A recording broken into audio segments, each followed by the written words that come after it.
Mike's not, oh, there it goes. Senate will come to order.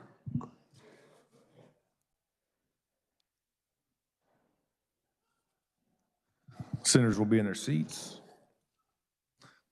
Clerk will call the roll. Alley, Baumgartner, Billinger, Bowers, Clays, Corson, Dietrich, Dahl, Erickson, Fag, Fauskido, Francisco,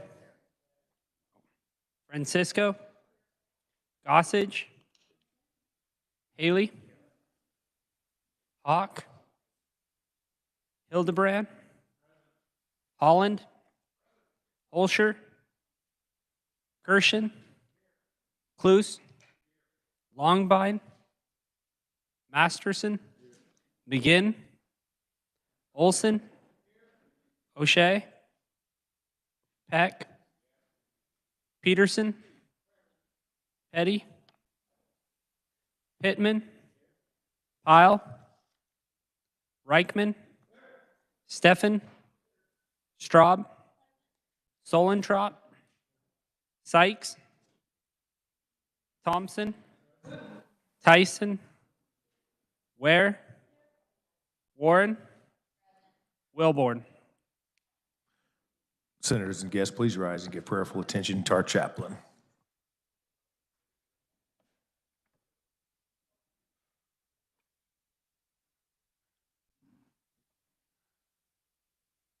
Please join me in prayer. Lord, we come again today, charged with the responsibility to make decisions that will impact the lives and liberties of the people we serve, your people. Don't let us forget that they are your people. And although we are accountable to them, we're even more so accountable to you. Your word makes it clear in Matthew 12, verses 33 through 37, that we must answer to you for everything that we convey. As a tree is judged to be good or bad by the fruit it bears, you are analyzing all that we communicate by our decisions. Lord, let the choices, conclusions, and outcomes that are spoken into existence prove to produce fruit that is marked by excellence, fruit that will not only prove to benefit your people, but will also garner eternal rewards for us, all in the precious name of Jesus. Amen.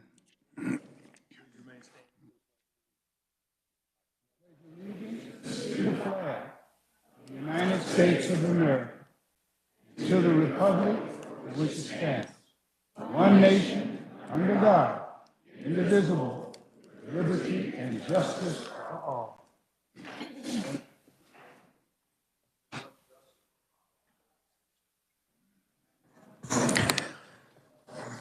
Please note references of bills on page 1 of the calendar. Introduction of original motions and Senate resolutions, the clerk will read. Senate Resolution 1731 by Senator Alley, a resolution recognizing March 3rd, 2022 as National Vending Day in Kansas for the many contributions of the vending and convenience services industry. Chair recognizes the Majority Leader from Cali, Senator Alley. Thank you, Mr. President. If I could, I'd like the reader to read the resolution, please. Reader will read. Whereas the vending and convenience services industry employs over 150,000 Americans, generates an economic output of $227 million, and employs over 1,423 Kansas residents, and whereas the vending and convenience services industry has expanded in recent decades to include a wide array of convenience services and refreshments, and recently launched a national public health commitment, and whereas the vending and convenience service services industry using cutting-edge technology to deliver innovative options to consumers. And whereas during the COVID-19 pandemic, the vending and convenience services industry served as an essential industry by providing food and beverages to fuel first responders and other critical industries. And whereas Kansas is proud of the dozens of small business owners in the state who own vending and convenience service companies. And whereas the National Automatic Merchandising Association has designated March 3rd, 2022 as National Vending Day. Now, therefore, be it resolved by the Senate of the State of Kansas that we recognize National Vending Day in Kansas for the many contributions of the vending and convenience services industry.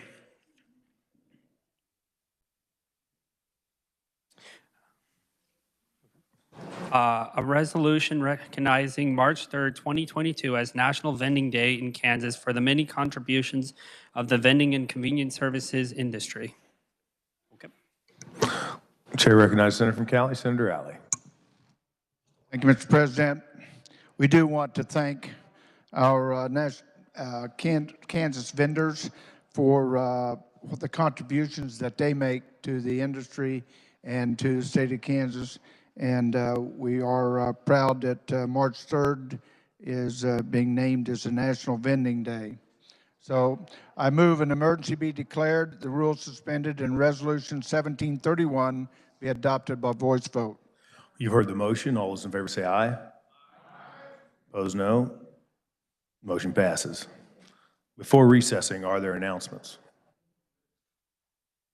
Senator from Sedgwick, Senator Fauci-Gudo. Thank you, Mr. President. I'd like for my colleagues here in the chamber to wish Senator Jeff Pittman from Leavenworth happy birthday.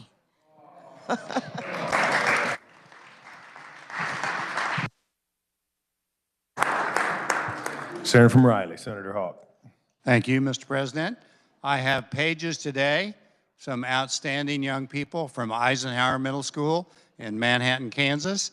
Would you stand up as I read your name? Wes Richards, Colby Inman, Madeline Powell, and Sienna Sorensen. Could you give them a warm Senate welcome? Senator from Cherokee, Senator Hildebrand. Thank you, Mr. President. The Senate Public Health and Welfare Committee meeting that is scheduled for Tuesday, March 8th will have a room change. We are going to be in 548 South. So that will be on Tuesday, March 8th. The Senate Public Health and Welfare Committee will meet in room 548 South at the regular Senator from time. Johnson, Senator Warren. Thank you, Mr. President. Want to remind the committee and the public that Senate Judiciary Committee tomorrow, Friday, March 4th, will be hearing SCR 1621, proposing a constitutional amendment to provide that the governor will appoint Supreme Court justices subject to Senate confirmation and to eliminate the Supreme Court Nominating Commission, and a hearing on SCR 1622, proposing a constitutional amendment to provide for a partisan statewide election of justices of the Supreme Court and abolish the Supreme Court Nominating Commission. Those two Senate concurrent resolutions will be heard tomorrow, March 4th, in our regular room, 346 South, at 10:30 a.m. Thank you. Senator from Sherman. Thank you, Mr. President. Senate Ways and Means will also work tomorrow, Friday, and be our last day for report outs. Thank you. Any further announcements before recess? Seeing none, Chair recognizes Majority Leader from Cali, Senator Alley. Thank you, Mr. President. Upon recess, the Republicans will caucus in room 548. And at this time, I'd yield to the Senator from Douglas, Senator Francisco. Senator from Douglas, Senator Francisco. Thank you, Mr. President. The Senate Democrats will caucus upon recess in our regular room 287 North. I yield back to the Senator from Cali. Senator from Cali, Senator Alley. Thank you, Mr. President. I move the Senate recess to the sound of the gavel. You've heard the motion. All those in favor say aye. Opposed, no. The Senate is in recess.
Senate will come to order. The chair recognizes the majority leader from Cali, Senator Alley.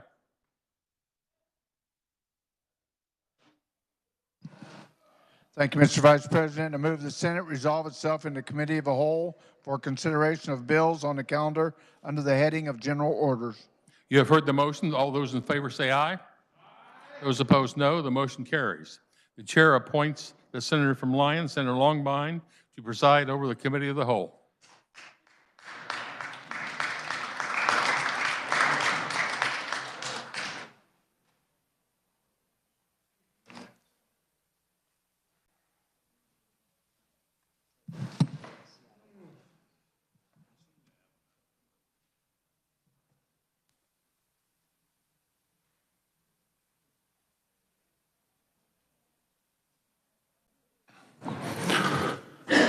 Good afternoon.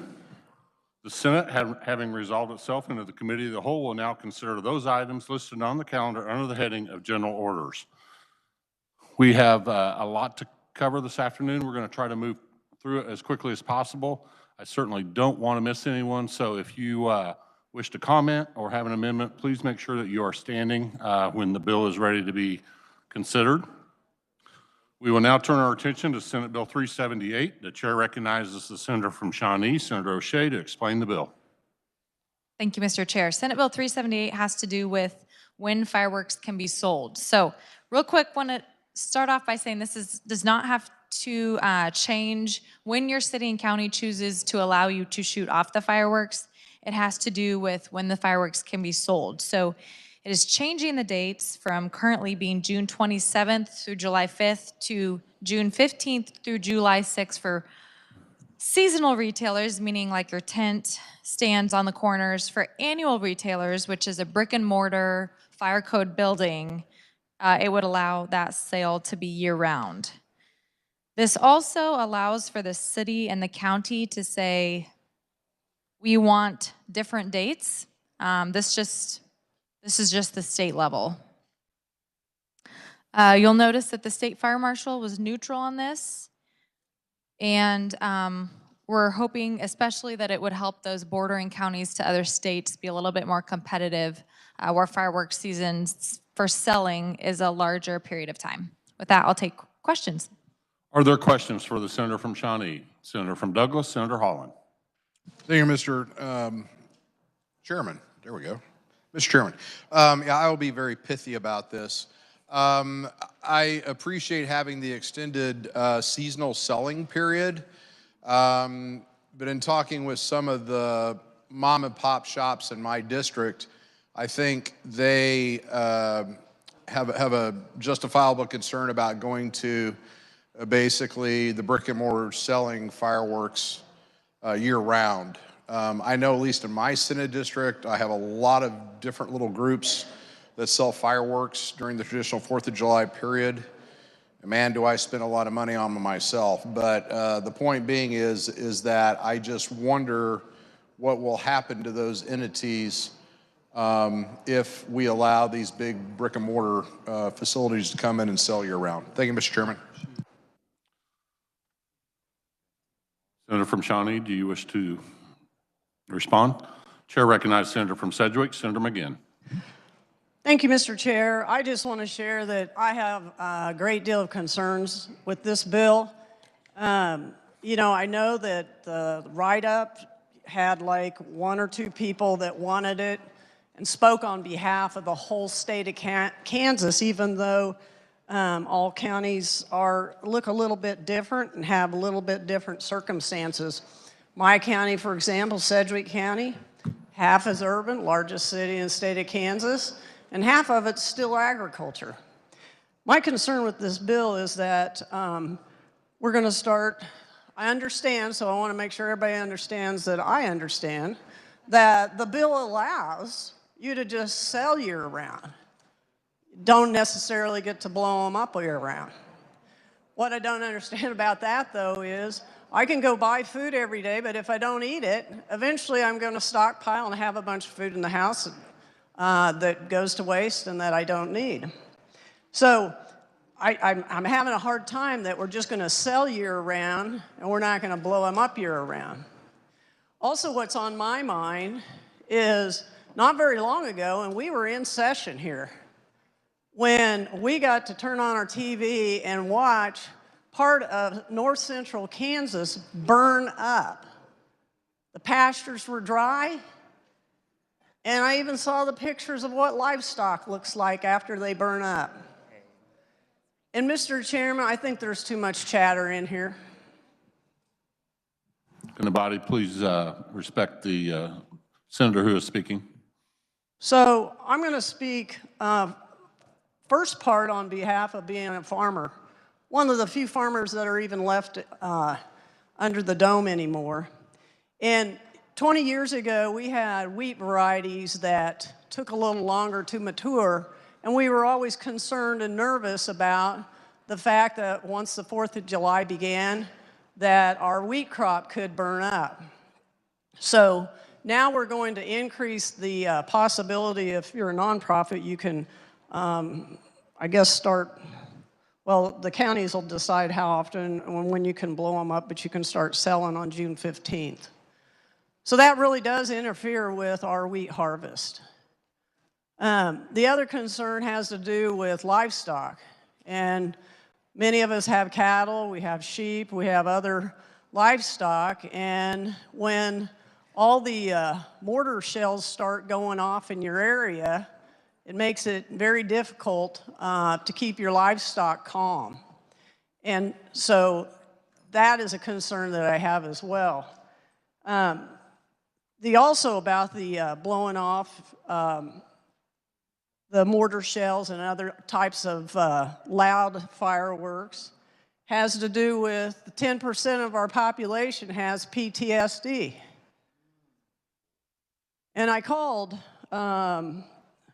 KDADS, and they got a hold of Andy Brown and shared a little bit of information that our veterans and others who have PTSD, oftentimes they can prepare because they know we're only going to blow them off for 5 days, so they prepare. Some leave. You know, others, they just stay in the house, maybe in the basement, wherever they can't hear it. And they can get through it because it's predictable, and they know it's only going to be those 5 days. So we can extend that to some people in this body may even have dogs that get nervous when it's the 4th of July and they just try to get through it. So, you know, you'd hate to have year-round and you got a dog that does, you know, can't ever settle down because of this. So I just want to show those concerns, and at the appropriate time, I do have an amendment for this bill, even though I oppose this bill, and don't see that it's necessary. It's going to increase the cost to your local government in EMS when you have accidents. It's going to increase the cost of your fire department because there's going to be more fires. And for those agricultural producers, if you have so many fires, it increases your insurance. So if you look at the back of this supplemental note, when it says the state fire marshal says they'll have no fiscal impact on their agency, that's correct. Because all they do is drive around and inspect these things after they apply for a license. And then the local government, I don't know where they were at, because they just said they don't, yes, if you don't open them up, then you can't increase your sales tax.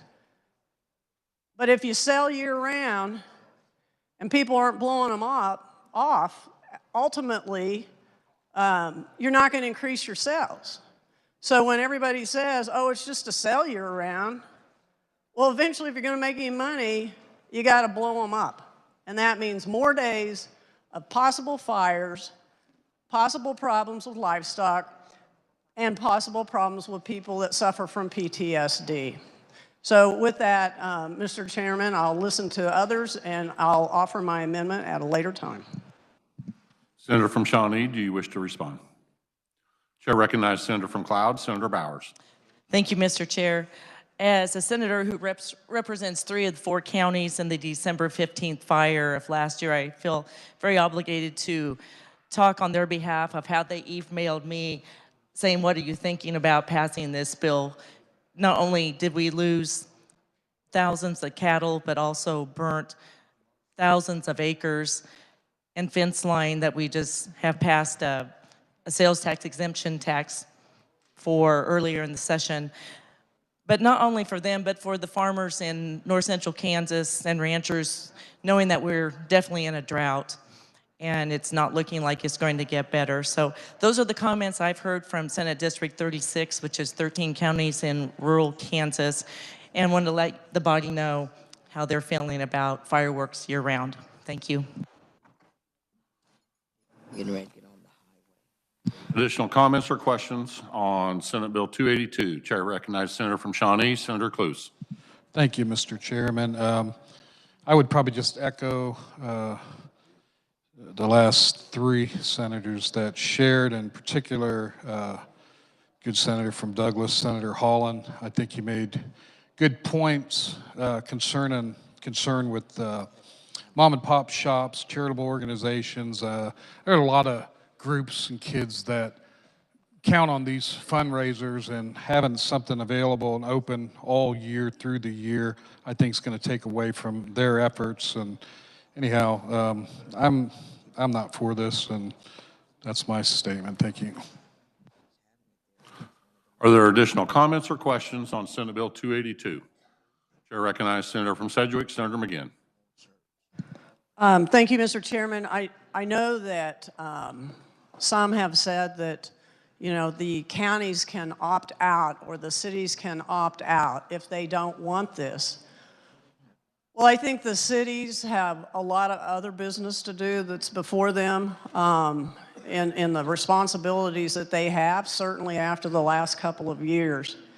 And what this amendment does is that if they are going to do any expansion of the amount of time that you can blow off bombs and firecrackers and all that, that you have to opt in. So everybody's out unless they opt in. And that way, they'll hear from the people that want them, and then they can decide whether they decide they want to opt in. So my amendment, Mr. Chairman, is 3472. Senator from Sedgwick, have you turned the amendment in? I have. Okay. Give us a moment to distribute, please. It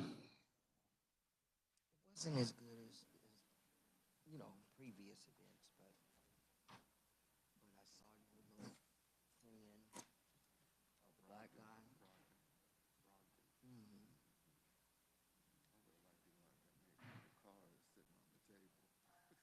Well, Senator from Sedgwick, would you like your amendment read, or would you like to explain it? No, I think I've already explained it, and I don't think it needs to be read. It's just as simple as if a county wants to expand their period of time that they can blow off fireworks, that they will have to opt in. Are there questions on the amendment? Chair recognizes Senator from Shawnee, Senator O'Shea. Thank you, Mr. Chair. A clarifying question for the carrier of the amendment. Would this be for shooting off fireworks or for the sale of the fireworks? Senator from Sedgwick. Missed the question, sorry. Senator from Shawnee, could you repeat the question, please? Would this be for shooting off of fireworks? Because my understanding is that's already the case, or would this be for the sale of the fireworks? Senator from Shawnee, or Sedgwick. This is for shooting off the fireworks.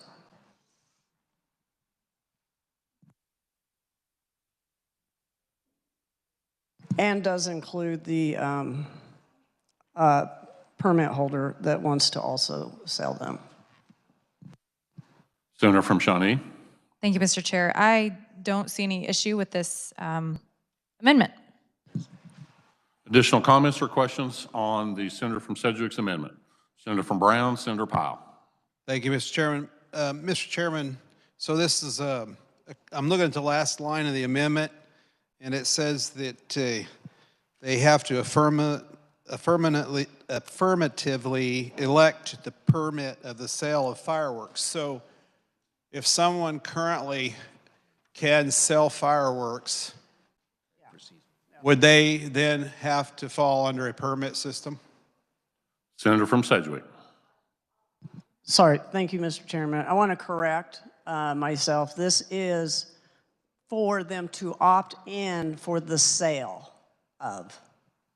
And it would be those dates, that's June 15th for nonprofits and year-round for the other. Senator from Brown. So they can opt in.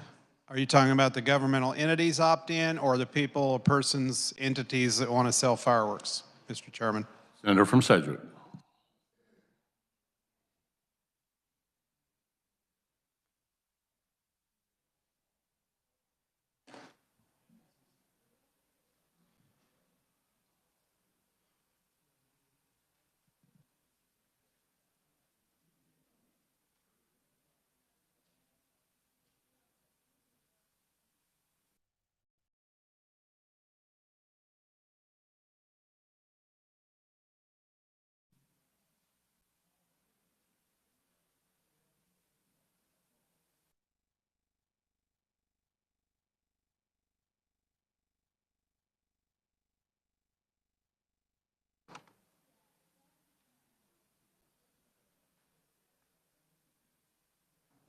So the retailers will not be able to do it unless the county allows them to opt in. Senator from Brown. So, Mr. Chairman, in effect, this would be a broadening of the bill, the underlying bill, because that is not currently the way that bill allows. It basically doesn't stop the retail sales that are allowed by law now. This would allow governing entities to make that a permit, which would be a revenue source, and I can see the incentive, but it could curtail the retail activity of fireworks, which is a celebration activity of God-fearing, God-loving, country-loving, free Americans, Mr. Chairman. Senator from Sedgwick.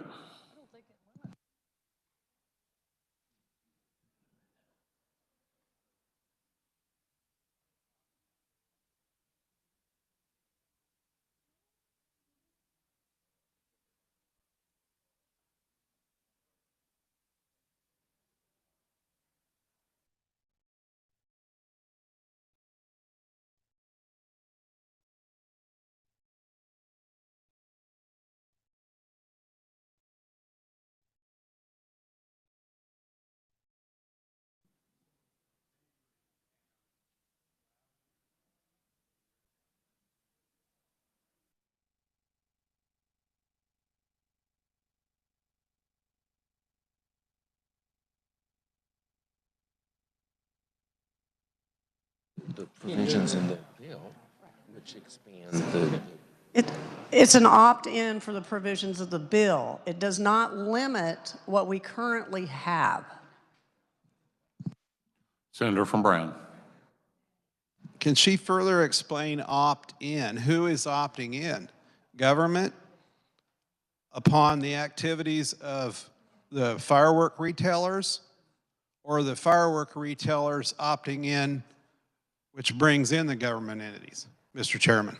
Senator from Sedgwick. My understanding that it is the entities that want the permit that are opting in, and the counties allow that.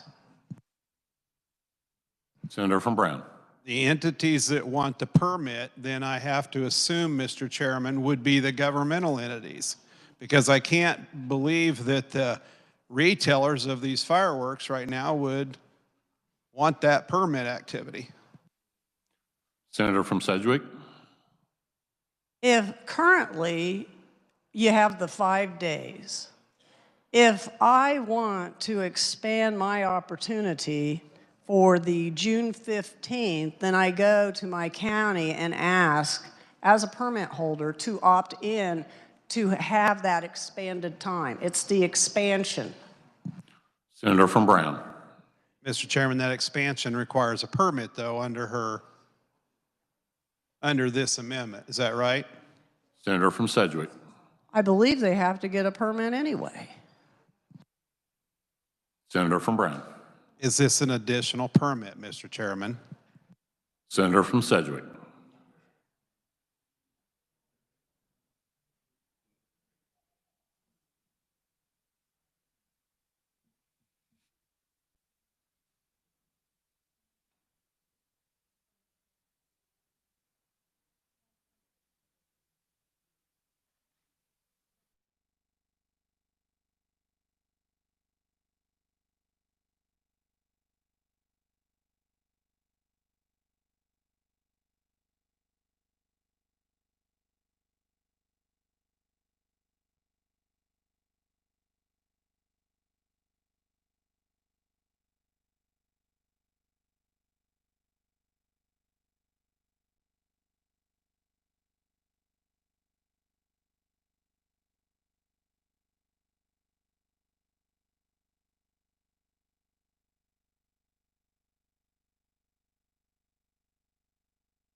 Senator from Sedgwick, do you have an answer? Yeah, I'm going to let the carrier of the bill give a crack at it. Senator from Shawnee. Thank you, Mr. Chair. I do think this is friendly. I think it's better, in fact. This morning, I wanted to, when I realized I was carrying this bill, I wanted to double check that these new dates, so currently, the whole state has to abide by the 27th through the 4th for seasonal retailers. And so this new bill, by default, every city and county is now the 15th through the 6th. This amendment is saying the 15th through the 6th is now available to you if you as a city or county choose to opt in and want to do this. So I think it's the city or county saying, yeah, we're thankful that the state increased the dates of availability and we as a city or county want to take advantage of that. Or if the city or county wants to maintain what they already have going, they can do that. Senator from Brown. But does that, Mr. Chairman, require an additional permit if they opt in to go with the extended seasonal activities? Mr. Chairman? Senator from Shawnee. No. Senator from Brown. Thank you. I appreciate that answer. I do see a little difference here, and I'd like an explanation, Mr. Chairman. We talk about seasonal retailers, but we also talk about, on the last line, elects to permit the sale of fireworks by annual retailers. So Mr. Chairman, they can elect to permit annual retailers under this. Is that current law, or is this new proposal? Senator from Sedgwick. It's the same for annual. It's an opt-in. Senator from Brown. So now there's an opt-in for not just seasonal permits, but there's an opt-in for the annual retailers. Senator from Sedgwick. It's getting the counties to allow it. Senator from Brown. So you're saying it gives the counties can now allow it, where under the current bill they cannot allow it? Is that correct, Mr. Chairman? Senator from Sedgwick. That'd be correct. No? Senator from Brown. So, Mr. Chairman, is the activity now, are people doing this activity? Is that the problem, and we're trying to permit it so that it can be regulated, Mr. Chairman? Senator from Sedgwick. The current is default. It's allowing you in for the expansion. We're not trying to regulate it. We're not changing anything else. We're allowing, so the current law or the current bill allows everybody to be in, requires everybody to be in on these dates. The opt-in allows them the opportunity to make that decision for the expansion. Senator from Brown. Okay, so I want to make sure I'm clear. trying to, Mr. Chairman, so in the opinion of the carrier of the amendment, would there be less retail activity with the opt-in permit versus the non-opt-in permit? Senator from Sedgwick. If you opt in, there'll be expansion because you changed it to June 15th to July 6th. The year-round stays the same. Senator from Brown.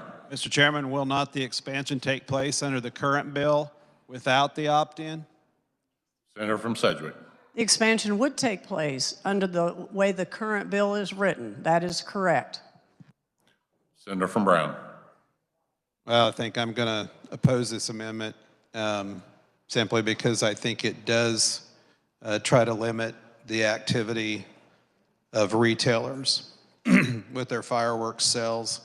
And I can understand why someone might be opposed to that activity or for that activity, but I just think this muddles it up a little bit, so I will be opposing it. Thank you, Mr. Chairman. Additional comments or questions on the amendment from the senator from Sedgwick? Senator from Cherokee, Senator Hildebrand. Thank you, Mr. Chairman. And I guess my question goes back. So this is a new section 1 that we are trying to amend. Previously, if this bill does not pass for some reason, it does not get into law, currently, do cities and counties have different days that they can sell or not? Senator from Sedgwick. Yes. Senator from Cherokee. How do they get that authority? Senator from Sedgwick. They go to their local elected officials. Senator from Cherokee. So that is set by ordinance or resolution? Ordinance if it's in the city, resolution by a county that they can restrict that already, the sell date? Senator from Sedgwick. I believe that is correct. I'm not on this committee, so I didn't do the whole background of the rules and regs and all the statutes on fireworks. I am simply here to express that I want to make sure that local units government do what their people want them to do and not just be a broad stroke across the state and everything is the same. Senator from Cherokee.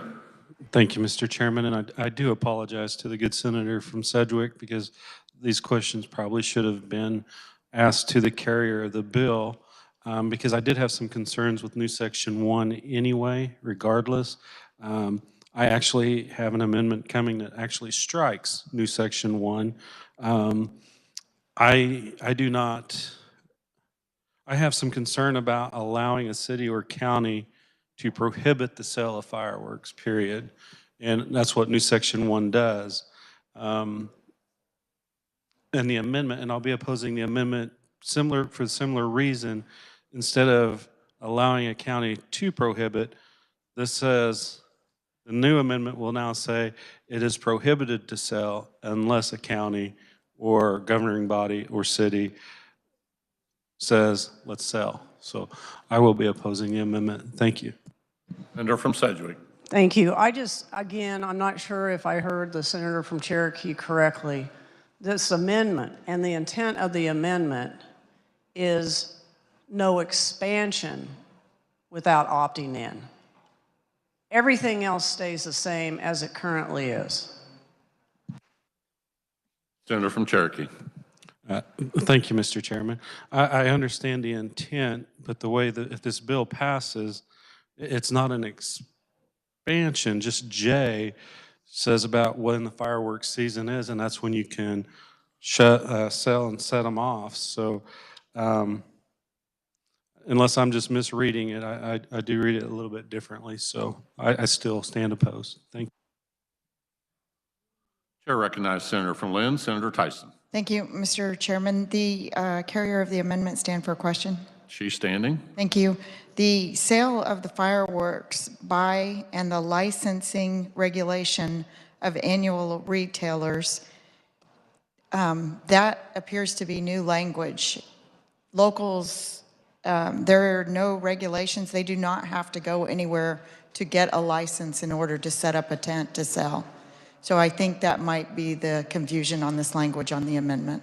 Would the carrier of the amendment like to address that? Thank you, Mr. Chairman. Senator from Sedgwick. Well, Anything about regulation pertaining to annual to seasonal retailers. Regulations are about the annual retailers, which is new, right? There's a bunch of regulations. I did that like at 4 o'clock in the morning. Thank you. Seasonal retailers, the only thing the bill does is say, hey, you know, the expansion that you're talking about, right? Instead of the fire marshal setting the season, which some counties apparently. But anyway, I was going to say my secretary came and got the information she needed. I still got to wait because other stuff is in the office. She got my little calendar together, David. I don't have to wonder. Last night, let me tell you this, David. Last night at the Automobile Association reception, I couldn't figure out why. And it's okay that they were there. It's okay. But Mark McCormick and Stacy and they were there along with the people who from Nicodemus. You know, so they were there, and then finally KC and Barbara came, but you know none of us want a bunch of them sit together, so we were sitting all separate. But I don't know. You know, so I was telling Mark McCormick because I've known him since we were kids, and with his, you know, being a former reporter with the Wichita Eagle, and he's written so many books, and he's so knowledgeable on everything. I just, and all of them that was on the race commission, even my cousin John Nave. You know. What's going on with that? Someone said he's had a hiccup or something. Who do you want? So, you know, Did I say anything bad? Wait a minute.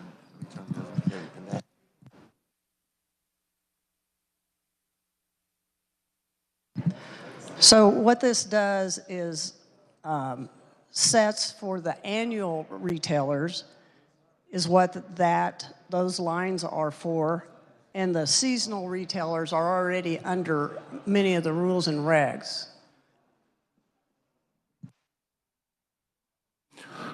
Are there additional comments or questions on the amendment from the senator from Sedgwick? Seeing none, you may close. Thank you, Mr. Chairman. And again, I'm going to go back to looking at the supplemental note and what happened in the hearing. I wasn't there. I'm disappointed that there are some people that weren't present, that thought about all the things that can happen when we have year-round sales and just year-round blowing off fireworks. I do appreciate the 4th of July, and I go out and celebrate it. When I was a little younger, I liked to blow up everything as well, but I just soon be the one that does all the other things that celebrates the 4th of July. So again, I am concerned about livestock, and I'm concerned about crops. I'm concerned about the fact that if we celebrate year-round, that we're also not focused on our children who may be out doing fireworks because we're not paying attention because it's not the season. And so I want to make sure that when people expand, that their local units of government are fully aware that this is happening and that they make the decision based on their local folks that come to them and ask for it. So with that, Mr. Chairman, I move my amendment. You've heard the motion. All those in favor say aye. Opposed, no. The ayes appear to have it. Division has been requested. All those in favor, please stand.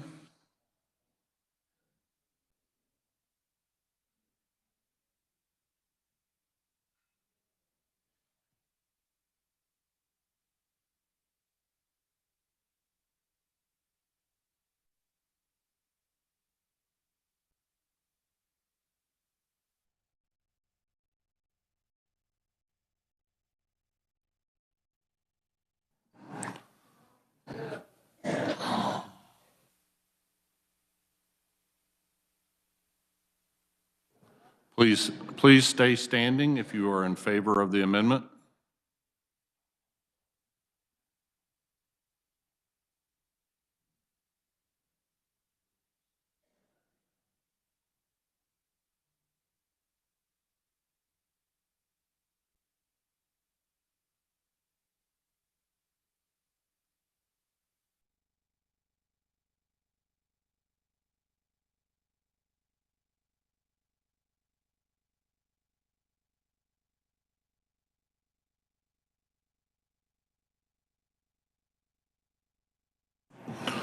Those opposed, please stand.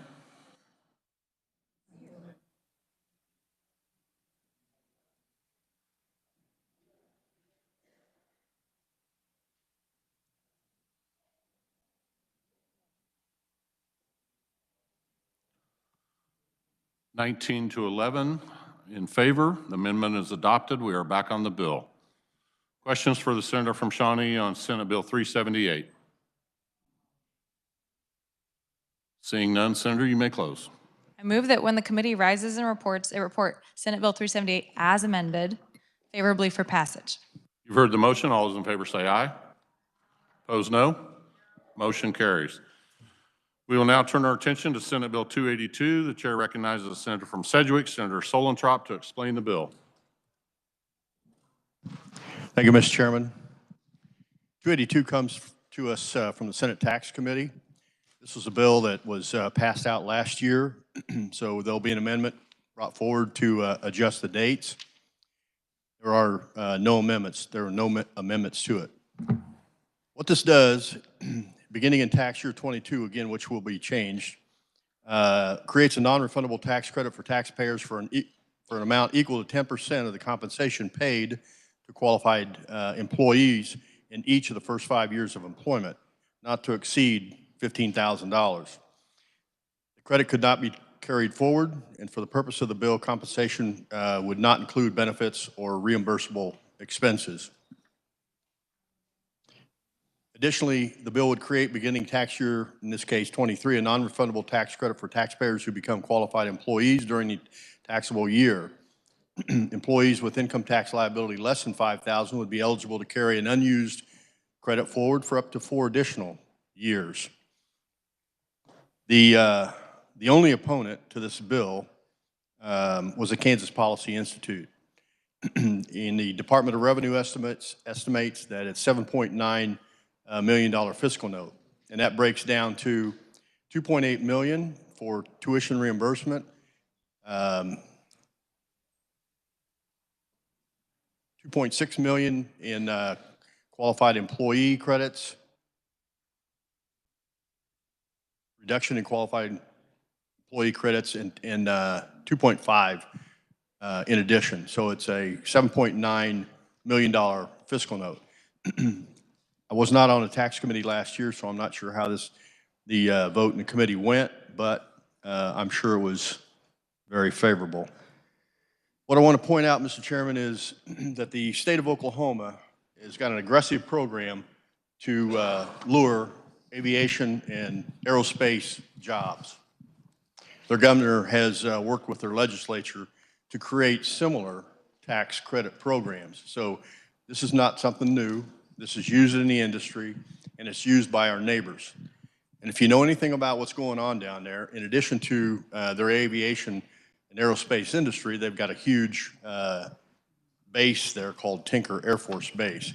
So they've got a leg up on us, and if we're not careful, They could take a good part of McConnell Air Force Base and our entire aviation production and haul it down south in a very short order, along with having extremely high energy costs here in Kansas as well for these big users. So they're facing some difficult times. The Kansas aviation employment saw a decrease of 18% from 2005 to 2017. Georgia saw a 13% increase. Oklahoma has seen an increase of 93%, and North Carolina has an increase of 141%. So it's not only important to South Central Kansas to assist in this endeavor, but it's important to the state as a whole. So with that, Mr. Chairman, I would stand for questions. Are there questions for the senator from Sedgwick on Senate Bill 282? Chair recognizes Senator from Johnson, Senator Olson. Thank you, Mr. Chairman. I do have an amendment, and I would like to amend the bill. Have you turned the amendment in? I have. And the number? It's 3478. Allow us a minute to distribute.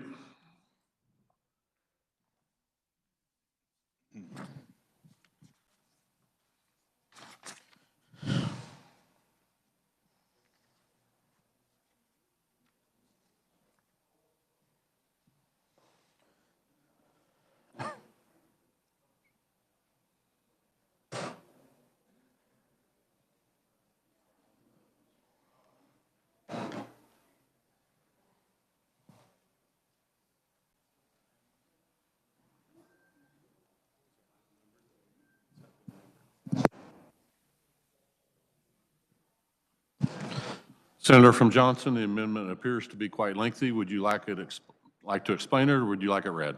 I'd like to explain it. Please proceed. Thank you, Mr. Chairman. Couple things. The amendment I have is a bill that's under the line. It's number 2012. It was in my committee, and there were two bills, and we put them together and then put them in the House bill of 2012. So the original numbers were Senate Bill 369. And what that is, that's a state LIHTC tax credit. A lot of people are familiar with the federal LIHTC tax credit that was initiated back in the 80s under President Reagan. Been used ever since. Built a lot of housing across the country. Well, there's some groups that are promoting a state LIHTC credit across the country. I believe there's 30 or 31 other states have adopted this, and that's what 369 is, a duplication of the federal, but it'd be a state LIHTC tax credit that would be expanded. And then the second bill is 375, and that's a bill I worked on, and it had a $18 million fiscal note. I had, of course, I testified on it. I had Heartland Housing Partners, League of Municipalities, Kansas Bankers, Builders of Kansas, Kansas Farm Bureaus, Kansas Corn Growers, Kansas Building Industry, Solomon State Bank, Kansas Realtors, Thrive Allen County, Osborne Industry Incorporated, Community Development Center of Kansas, the Greater Kansas City Chamber, the Kansas Manufacturing Housing, all supported this bill. What the bill does, it's a tax credit, and I've lived my whole life in Kansas. I've studied Kansas and the housing situation. Driving throughout, I often look at Wikipedia, looking at counties and how they've slowly just, they've died. You know, cities, counties. And I often wondered what's going on. Well, when I first got in the legislature and was in the House, I started to look at when was the housing built in this state? Well, a lot of it was built in 1900 and 1930s. And we had another spurt that was built in the late 70s through the 80s. And after that, there was really no big spurt. I worked last year meeting with some different small builders across the state. ones that build in some medium-sized cities. Trying to figure out why aren't we building in these rural communities? Well, the appraised value is the biggest problem. And so I looked for ways. I met with a banker, and he told me on every house he builds, he loses $20,000 in his community. Well, I bet you he'd be more willing to build a few more houses if he wasn't losing $20,000 on every one he was building. And so I looked at ways to try to create some building in these small towns, small communities across the state. And this tax credit's what I come up with. I've kind of worked on it a little bit through the process in committee because I had it just as a tax credit, 18 million. It'd be a 30% up to 100,000. So basically the cap would have been 30,000. I tweaked it in committee because I realized there's a great need to get money to the ruralest of the counties in this state. Right now, we have an MIH program that's annually funded at $2 million. That's about all we're doing for housing in this state, besides the LIHTC federal tax credits. Well, in this bill, we targeted counties under 8,000 will have a $2 million guaranteed going to them counties under 8,000. And I increased the tax credit because I realized the cost is higher in them areas. There's less builders. It's harder to get materials in there. There's a higher cost to do business in them areas. So we increased it to 35,000 at that 100,000 cap. So then I built a second tier from 8,000 to 25,000, realizing there's still cost there, but not quite as great as in them small counties. So I put that amount at 32,000 cap, or it'd be a 2% cap. And then after that, the counties of 25,000 to 75,000, it has the remainder funding, and the cap would be 30,000. Now, if there's projects that need to be done more in them areas of 8,000 or 25,000 and less, there's funds there to do it. They can do it. And so I'll stand for questions, but I'll stand for questions. Are there questions for the senator from Johnson on the amendment? Senator from Leavenworth, Senator Pittman. Thank you, Mr. Chair. I'm fully supportive of the idea behind this. We need new housing in the state of Kansas. We need workforce development. We need affordable housing in our counties out there across the state. I'm a little bit unnerved by the fact that it kind of excludes, it doesn't exclude, but there's some high growth areas in northeast Kansas that may or may not fall into the sweet spot of this. Seems like we're targeting rural counties, but where we really need our housing and our affordable housing, I feel, is in the areas around, say, Johnson County, around the KCK metro area, where we have some of these big projects coming in and we see a lot of development and a need for this affordable housing. So I'm supportive of this. I do feel like 18 million is not that much in terms of an incentive, but I think that we do need to do something like this. There's a lot of words inside of this. There's 15 pages inside this amendment. It's hard to go through in detail. I wish it would have come out of committee and had more eyes on it, but I'm tentatively standing in support of this, but I do have concerns, and I hope that if this moves out of this body, that we have somebody on the other chamber looking at the details of this, Mr. Chair. Thank you. Senator Johnson, Senator from Johnson, would you like to comment? Sure. This bill did come out of Fed and State, and it was reviewed. We heard testimony on both bills. There was no opponents, and there was, my recollection is that everybody supported it, bringing it out of committee. It's sitting below the line in House Bill 2012, waiting to be run. I think this is an opportunity. Definitely understand the areas you're talking about, but as you know, in Leavenworth and Johnson, our appraised values are going through the roof. This is to target areas where we struggle with appraised values. This is a way to kick off some housing in these rural areas that need help. Hopefully we don't have to do this very long and we can kick it off and get it started. I think this will be a boom to them communities that, as you see, the property tax in them areas are going up sharply. If you build a house, you'll have more property taxes for the schools, the local government, the counties. You know, I talk to different cities and they tell me they got 100 jobs or 110 jobs and they got 2 houses for sale. Or another city told me they're busing in a couple hundred people a day from Wichita to fill the job needs.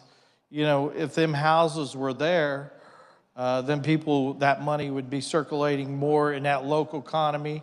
They'd be paying property tax.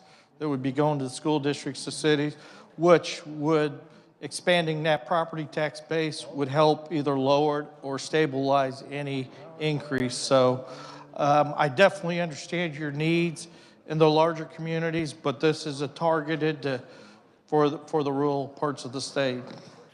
Chair recognizes Senator from Sedgwick, Senator Solentrop. Thank you, Mr. Chairman.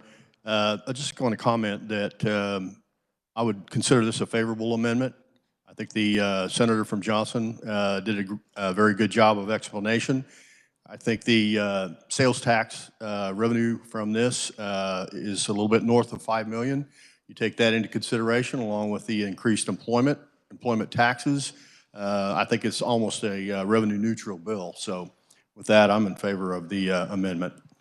Chair recognizes Senator from Douglas, Senator Francisco. Thank you, Mr. Chair. I think the senator from Johnson may have already answered the question I had when I stood up, which was, is this amendment the same as the bill that was worked in the State and Federal Affairs Committee, or Federal and State Affairs Committee? And if so, then I appreciate the fact that it has gone through that committee process, and I can be supportive. Thank you. Senator from Johnson, do you wish to comment? Sure. Yes, it is the same bill, and we put the 2 bills together, and this was a way to get this bill to the House so they can take a look at it. And so I have no problem bringing it this way. It's a little different than normal, but I think it's that important of a bill, you know, for our state. As we're seeing struggles across our state in population growth over the last 10 years, it's not happening in Kansas, and it's not happening for a long time.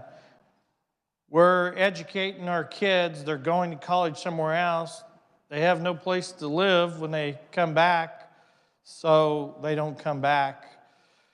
And I don't know, I believe this will help turn the tide, growing some of our rural communities, get the housing that's needed. So thank you. Chair recognizes Senator from Miami, Senator Baumgardner. Thank you very much, Mr. Vice President. I have a question for the carrier of the amendment. He will answer. Thank you. Could you please share with us, is there a ceiling to the valuation of the new homes that would be built? Senator from Johnson. The cap on each project would be $100,000 that would qualify for the tax credit. So the max tax credit, which depends where it's built, if it's in a county of 8,000 or less, would be a $35,000 tax credit. If it's in a county of 8,000 to 25,000, it would be a $32,000 tax credit. And then if it's in a county 25 to 75, it'd be a $30,000 tax credit. And that's a tax credit that's usable up to 5 years or sellable. Senator from Miami. Thank you, Mr. Vice President. Just as a follow-up, so there's not a ceiling on what the price of the actual home would be. Is that correct? Senator the from new Johnson. dwelling that's built. The home could be more than $100,000, but the tax credit would not be. This would also be able to be used for modular housing. I thought that would be important to put that in for the most ruralest places in the state or other places, that might be the best option for the person. Senator from Miami. That's all. Thank you, Mr. Vice President. Chair recognizes Senator from Lynn, Senator Tyson. Thank you, Mr. Chairman. I would just remind the body that part of the reason that this is being done this way is that's what happens when a tax bill goes to Fed and state. Thank you, Mr. Chairman. Are there additional comments or questions on the amendment from the senator from Johnson? Senator Reichman. Thank you, Mr. Chair. I just want to thank the chairman of Fed and State bringing this bill forward. And the tax credit, when we talked about it in the committee, they had all like 25,000 or less or whatever. And this is going to help the population, but even less than 8,000. We're going to make sure they get some through. So it was broken down, and I just appreciate someone in Johnson County helping out the rural areas. And we definitely need housing. And by every place I go, there's problems of getting that. And I just want to say I'm in support of this bill. Thank you. Additional comments or questions on the senator from Johnson amendment? Senator from Barton, Senator Straub. Thank you, Mr. Chairman. Just a couple clarifications under the definitions in the amendment. Would the carrier of the amendment defined the qualified housing project, and what is a qualified investor? Senator from Johnson.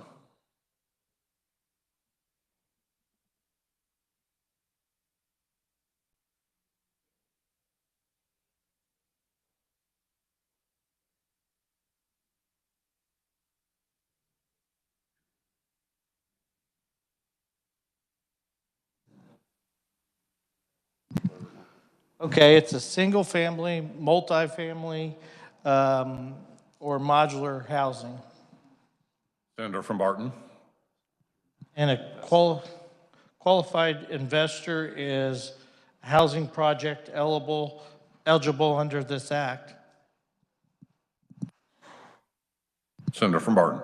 Thank you, Mr. Chairman. I just want to make sure that we've got this correct, that this could be, or could it or couldn't it be low-income housing apartments or duplexes or kind of a community of homes? Senator from Johnson. Okay, there's two parts of this bill. The 375 bill does not, the $18 million does not qualify for the low housing qualification. Now, there's the LIHTC tax credit that it's for low to moderate housing, and them two bills were put together. So I don't know if that helps you. Senator from Barton. Thank you, Mr. Chairman. What I'm really trying to clarify is exactly whose pockets are these tax credits going into? Senator from Johnson. Thank you, Mr. Chairman. Well, when I was driving around the state over the last, my whole lifetime really, noticing about 4 or 5 years ago, I kind of went back through some of the areas where I grew up in different places, and just so many houses are just disappearing, and there's nothing but lots. And so one of the things this bill's driven at, when you have these small towns where the house has been torn down, there's infrastructure right in front of it. So this could be built for 1 unit or more units. Anybody that qualifies, that has money to invest, could qualify. A single person that has money they want to invest in a house, one house, could qualify, or they could qualify, a group could up to 40 units, a small apartment complex, or a small, a few set of houses, or a few set of duplexes. In a lot of these communities, there's people that are, make good money, and they can invest in a couple rental properties. That's what this could do. Or an individual for the first time wanting to buy their house, or they could build a brand new house for their family. I think this really opens it up to the people across our state to build new housing in these rural communities and to get that started. But there's really nobody banned from qualifying to try to build these houses in these communities. Senator from Barton. Thank you, Mr. Chairman. I was just trying to determine why there was a qualifying aspect to either the builder or the project or the investor, and just really still trying to clarify exactly who that money will go to. I might ask the carrier of the amendment, I'll just use a imaginary example here. If I were to build a $150,000 home and in one of these counties of less than 8,000 in population, would I qualify for that $35,000 tax credit? Senator from Johnson. You would have to go through the criteria, but yes, you would qualify for that tax credit up to $35,000 if it's in a community of 8,000. It's capped at 100,000, even if the house goes to 150,000. This is trying to get houses built in these small communities that's needed greatly to support them. I've heard story after story. We're losing banks in this state. We're losing businesses. We're losing all kinds of stuff in these small towns. We just passed a bill last year, the TEFI bill, that is bringing a grocery store back to the small town. If you don't have people living in that town, that grocery store is going to struggle to survive. It's the same way with anything else. And as you knock them houses down, there's no place for people to live. And this bill is targeted for people to be able to get a piece back. It's a financial investment. When you go to a bank to buy a house, if the house isn't going to appraise enough to build it, they're not going to loan you the money unless you're willing to write the check for the extra money, and they're not going to loan you 100%. And this helps you get inside them margins if you're that individual or that investor. Senator from Barton. Thank you, Mr. Chairman. Then I have another question here. Then how does the Kansas Housing Resources Corporation come into play? Are they the entity that would decide a qualified housing project or a qualified investor? Senator from Johnson. They would be. Senator from Barton. Thank you, Mr. Chairman. I think I can speak on behalf of 12 Western Kansas counties in Senate District number 33 that lost the most population over all of the Kansas Senate districts across the state. And what I see happening in my communities is not necessarily, there is maybe a shortage of housing, but what I'm seeing is people, especially our senior citizens who are on a fixed income, who may have lost a spouse, having trouble staying in the home that they have resided in for 50 years simply because their taxes are too high. I would support a reduction in taxes for all Kansas residents, not just picking winners and losers with builders and certain developments. Thank you. Additional comments or questions for the Senator from Johnson? Senator from Brown, Senator Powell. Thank you, Mr. Chairman. I just I look at these two issues, aerospace tax credits and housing tax credits, and I'd just like the committee to look at them, so I'm going to challenge the germaneness. Thank you. Germaneness has been challenged. The Rules Committee will reconvene to establish germaneness.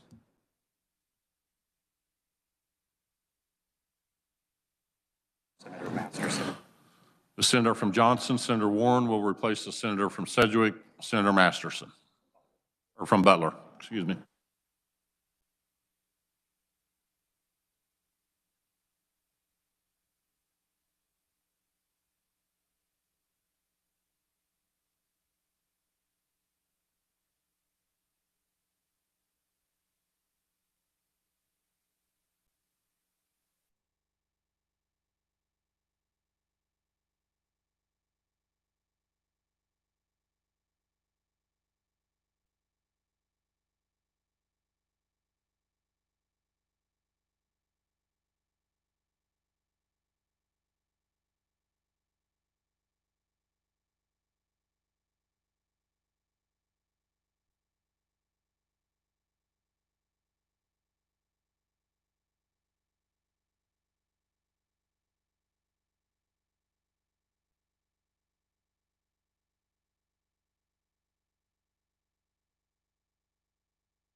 The chair recognizes the chair of the Rules Committee, Senator Wilborn. Thank you, Mr. Chairman. The committee rules that the amendment is germane.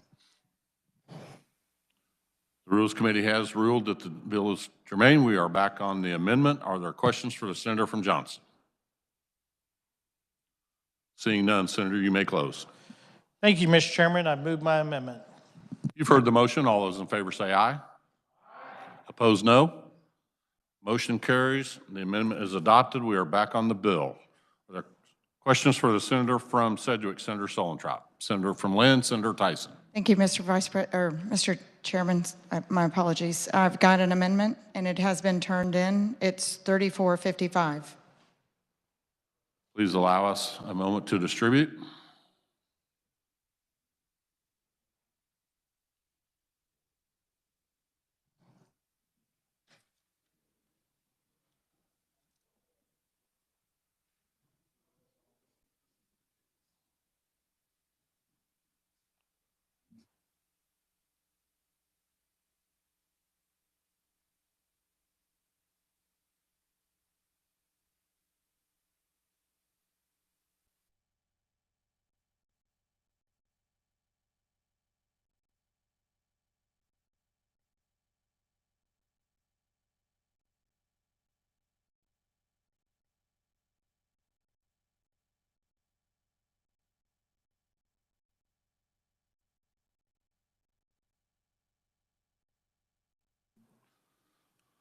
Senator from Lynn, would you like the amendment read or would you like to explain? I'll explain it. Thank you, Mr. Chairman. It passed out of the Senate Tax Committee last year, and so this amendment would adjust the dates in the current bill from 2021 to 2023, and it's a 5-year program to 2027.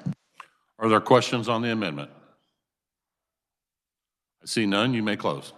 Thank you, Mr. Chairman. I move. Excuse me. Senator from Cherokee, Senator Hildebrand. Thank you, Mr. Chair, and I would ask that the good senator from Lynn yield to me since she already started her closing. Thank you. And just a quick, I'm sorry it was so brief, so I just really looked at it real quick. On the amendment where it says line 2 and 3, is that 2022, 2023? Is that the correct date there? And then 2021, 2022? Those are all the, I just wanted to make sure I was correct because we're going through this really quick and I'm reading that right. Yes, Senator thank from you. Lynn. Thank you, Mr. Chairman. And yes, it is striking the anywhere in the bill that said 2021, putting 2022. Anywhere in the bill that said 2022, we're adding 2023. We're just adding 1 to each one of those years. But thank you for asking. Additional comments or questions on the amendment? I see none. You may close. Thank you, Mr. Chairman. I move my amendment. You've heard the motion. All those in favor say aye. Opposed, no. Motion carries. Senator from Lynn. Thank you, Mr. Chairman. I have another amendment, and I have turned it in. It's 3489. Please allow us to distribute.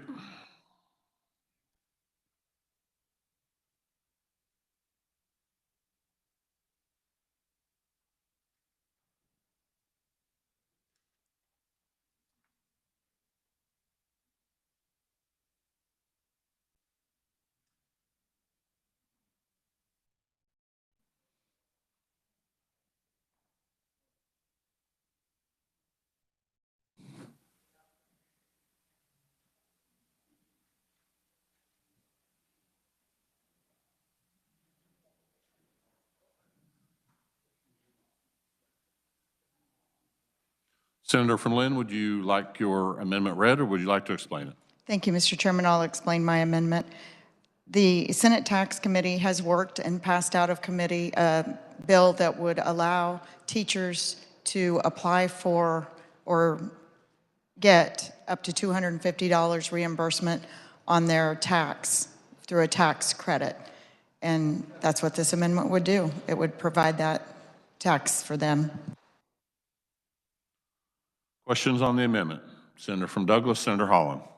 Thank you, Mr. Chairman. I think this is an awesome amendment. I wish we had done this like decades earlier.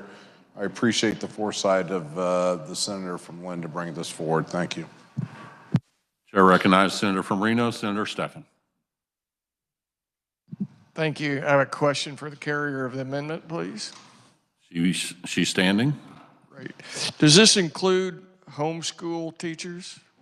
Senator from Lynn. Yes, Mr. Chairman, thank you.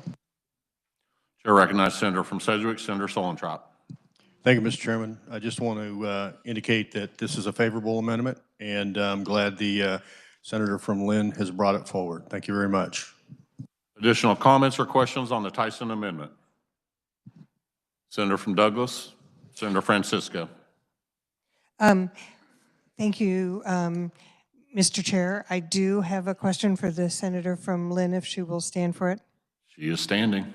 So I heard that this does apply for individuals who are homeschooled, and yet the wording in this amendment talks about meaning an individual who is employed as a public or private school teacher.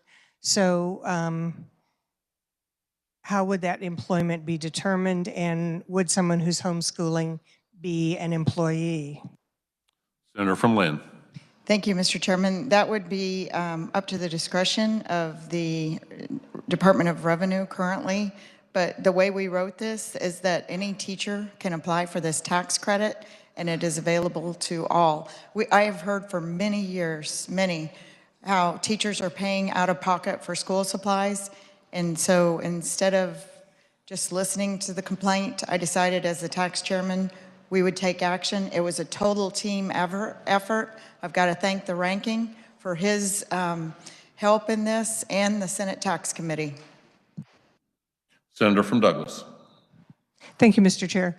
I'm assuming that since this goes through the Department of Revenue and is part of your tax return, it would be possible to determine that you actually have wages for your employment as a teacher, and that those would be appropriately set aside by such a tax credit.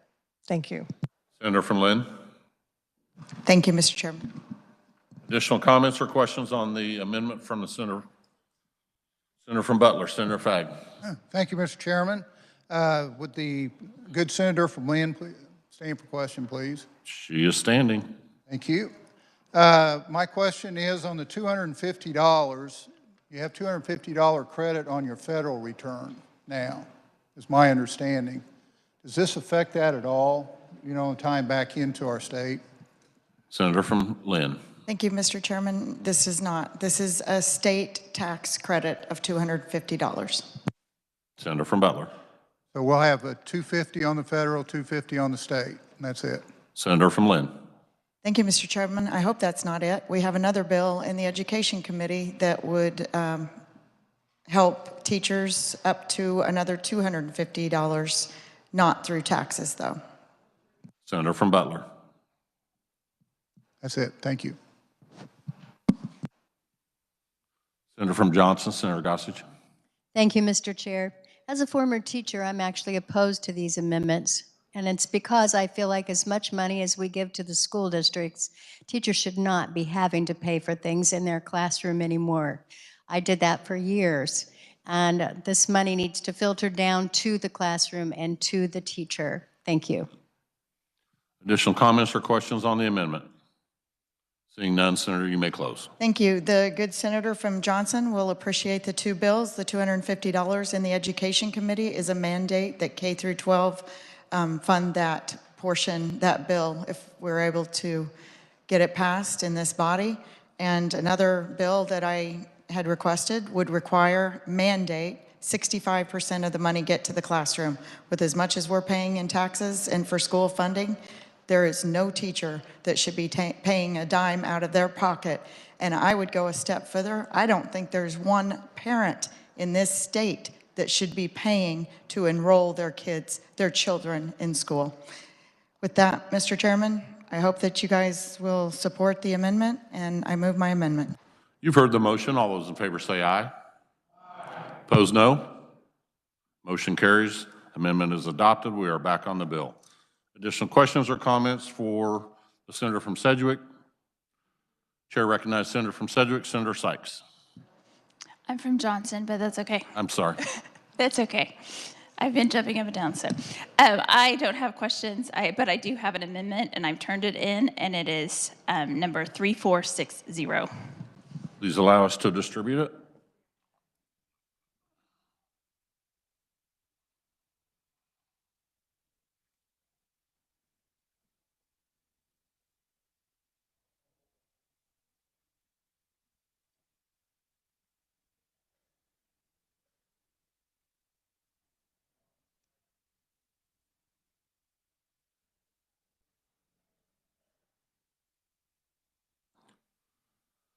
Senator from Johnson, would you like your amendment read, or would you like to explain it?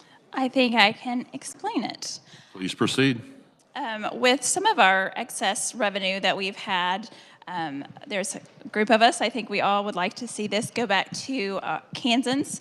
And so this is a bill or an amendment. What it does is if you paid your taxes for the year 2020 by October 15th, and you lived in the state of Kansas for the entire 2020 tax year, and you are a Kansas resident, you would receive $250 tax rebate. And if you're a single filer and if you're married, it would be a $500, but you would have had to file your taxes last year in time. And with that, I will be happy to answer questions. Are there questions for the senator from Johnson on the amendment? Senator from Sedgwick, Senator Solentrop. Thank you, Mr. Chairman. I was slightly distracted by several other conversations. I did not catch the fiscal note on this. Senator from Johnson. Thank you. It's $460 million. Senator from Sedgwick. I'm sorry. It's in here. It's $460 million. It's at the bottom of the page. Excuse me. Thank you very much. Additional comments or questions? Senator from Lynn, Senator Tyson. Thank you, Mr. Chairman. Would the carrier of the amendment stand for questions? She is standing. Thank you. The carrier of the amendment, has this been through a committee? Senator from Johnson. This has been introduced, but I do not believe it has had a hearing. Senator from Lynn. Thank you, Mr. Chairman. I know that the previous amendments all had hearings, had all been vetted, had all passed out of committees. I have concern that this one has not been vetted, has not had a hearing, and I would ask the body to reject this amendment. It may sound good on the surface, but this is not the way to promote economic development or good, sound tax policy. We've seen that behavior at the federal level. It did not, it was not the results that we would have liked to have seen. In fact, we have one of the highest difficulties in employing people now because they're getting paid more to stay home and do nothing. This is not good policy or good for the state of Kansas, and I would hope that the body would reject this amendment. Thank you, Mr. Chairman. Senator from Johnson, do you wish to respond? I would. Actually, this is in Ways and Means because it is in the governor's budget proposal, so it has been addressed in Ways and Means. And I appreciate the concern about people who are not working. We do have a workforce issue, but these are people who have paid their taxes. These are working Kansans who have worked hard. They have suffered through the pandemic like all of us, and it is just giving them a little bit of their money back for struggling because we do have good ending balances. And we want to give this back to the people because it is their money. Senator from Lynn. Thank you, Mr. Chairman. I love those words. I am going to use them over and over as we debate tax bills. That is actually correct. We need to give the money to the taxpayers, but they don't want a one-time check. They want true tax policy relief, and that's what we need to give them. That is what they are demanding, and I am more than welcome. I am standing here fighting for those taxpayers. Every dime, every penny that they put in, they deserve to have it back, and not just a one-year $250 check. They deserve to have true tax relief. Thank you, Mr. Chairman. Senator from Johnson. I would just like to say, looking at our budgets and looking at the projections, we know we can offer this for a one-time. So let's do this and not spend the money in another way. And yes, I think we should look at our tax policy. But right now, this is one-time money that we know that we have, and we deserve to send it back to Kansans. Senator from Leavenworth. Senator. Additional comments or questions on the amendment? Senator from Sherman. Senator Bellinger. Thank you, Mr. Vice President, or Mr. Chairman. If I get called Vice President one more time, I'm going to have Wilborn move out of his office. Well, you were there a long time, so I apologize. I got a question for the carrier of the amendment. Can she tell us how much we pay the folks that work at the IDD community per hour? Senator from Johnson. This bill does not address that. That is also in the budget, and I support that increase, but this is another way that we can use some of that excess dollars. Senator from Sherman. Well, I'll tell you, so you do know. We put $1 an hour in last year for the folks that work at the IDD community because they were losing their help to Chick-fil-A for $12. I'm here to tell you, Chick-fil-A is now at $15. So once we get fair funding to the folks that work for the state of Kansas, that work with the IDD community, work in our nursing homes, I'll ask the carrier another question. How many nursing homes have closed this year? Senator from Johnson. I do not have the answer to that. This is a question on this is an answer. We have an excess amount of money that is one-time dollars. Yes, I agree. I actually believe one of my constituents donated to my campaign, and it was $9.88 because that's her hourly rate. So yes, our IDD population needs to be addressed. Also, our nursing homes. But I would love to see some other tax policies that we have not debated on this floor. Workforce development, child care tax credits. These are all things. It's not just the dollar amount. It's what is the whole package that these workers are getting. And I would be happy to have those discussions. And yes, it is a dollar wage amount, but it's also quality of life for those workers and making sure that they have time off. I had workers in my district who were working 80+ hours, and then they were staying on because they did not have someone to relieve, but they didn't want to leave those people stranded or not able to get to the bathroom. So yes, that is an issue that we should be debating, and we should, but we can do that in addition to giving Kansans who paid taxes some of their money back. Senator from Sherman. Thank you, Mr. Chairman. I'll tell you, I believe there were 4 rest homes closed just since January. And I think there were in the teens that were closed prior to that in the last year. And you know, a lot of these rest homes are closing because there's not enough folks there to work there. You know, the President of the United States went through CMS and says you have to wear a mask and you have to be vaccinated. It's pretty sad when they pull up to an emergency room at a hospital with people from the rest home because they closed it. And they closed it because they don't have help. And yeah, these people deserve that. And when we get those people paid a fair wage, I will support maybe sending $250 back. I think most Kansans would tell you, take that $250 and do some good with it. Let's help pay the nurses so they're still there. Let's help pay for the folks that work at the IDD community. It's priorities. That's where we are. We are priorities. And yes, there's a bill in Ways and Means. It has not had a hearing, in case you didn't know. It has not had a hearing. And I doubt it will, especially after this, because I am prioritizing paying the bills. Let's first off, one-time money, let's pay the bills. Let's get our house in order. Inflation has gone crazy, absolutely crazy. This administration doesn't care about inflation. I'm here to tell you, when you read 7, 8%, laugh. That's probably 70 or 80%. I stopped at a lumber yard Saturday, tried to buy some PVC pipe, 3 inches wide, not big pipe, 3 inch, 20-foot stick, over $120. That's inflation. Look at gas. Casey's I come by this morning, $3.49.99. Folks are struggling, and here we are talking about priorities.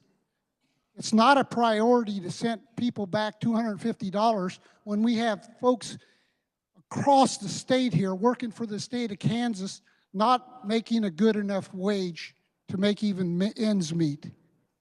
I do not support this amendment, and I hope the rest of you join me. Thank you. Senator from Johnson, do you wish to comment? And I would.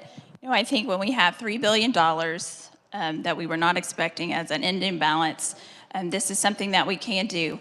And I do support fair wage. One of my caucus members actually introduced a bill, and I don't think any Republicans signed on, but I hope that we can have this conversation and move forward, because it is. We do need to have livable wages in the state. We also need to make sure we have access to high-quality, affordable child care. We also need health care. I could go on and on. But right now, when we have $3 billion, and this is $460 million that we can give back to Kansans, I would ask that you support this. Chair recognizes Senator from Brown, Senator Pyle.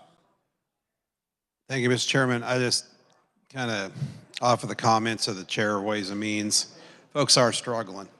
And I listened to quite a few commentaries on market analysis and stuff. And just yesterday, one of them commented on what's happened to people's savings in the last year.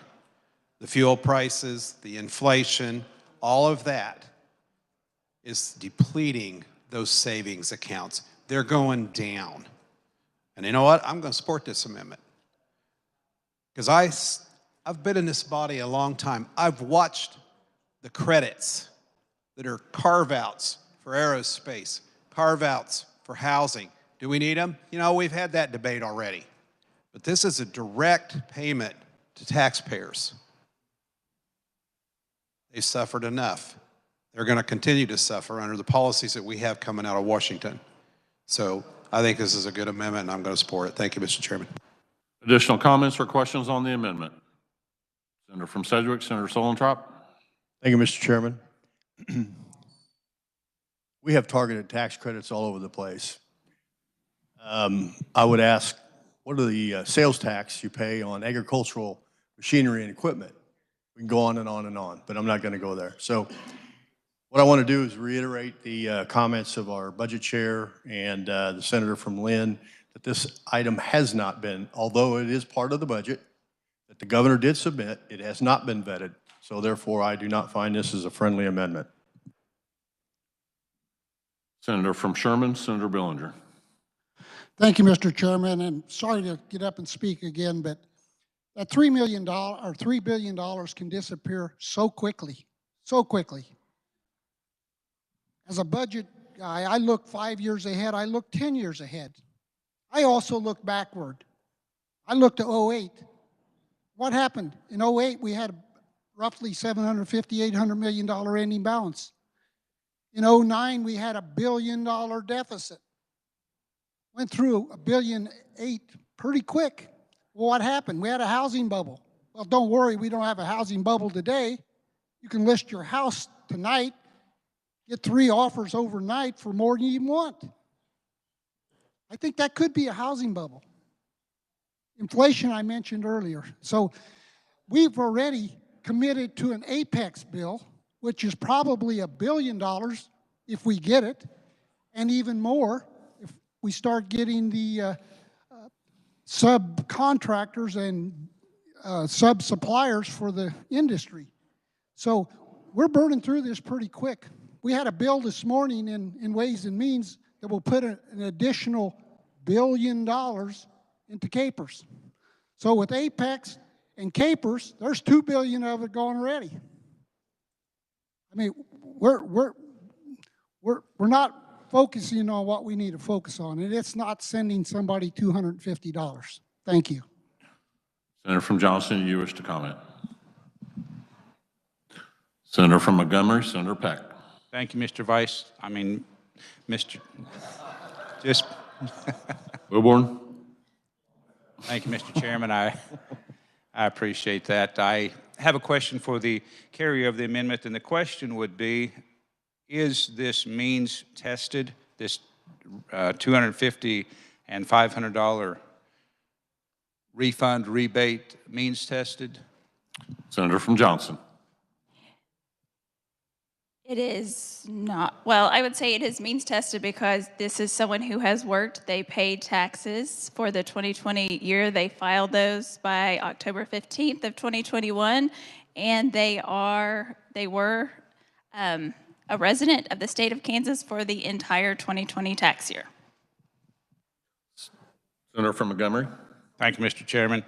So millionaires, multimillionaires who have filed taxes or did file taxes in the year specified, tax year 2020, they will be entitled to receive this $250 or $500 cash payment. Is that correct? Senator from Johnson. If you filed your taxes and paid taxes to the state of Kansas in a timely manner, you would be eligible. Senator from Montgomery. Thank you, Mr. Chairman. So a senior citizen on a fixed income who did not file income taxes would not receive any money from the state. Is that correct? Senator from Johnson. You must have filed taxes. That is correct. Senator from Montgomery. Thank you, Mr. Chairman. So with this amendment, the body, if this passes, is saying that multimillionaires, wealthy individuals, here's some money. But sorry, senior citizens,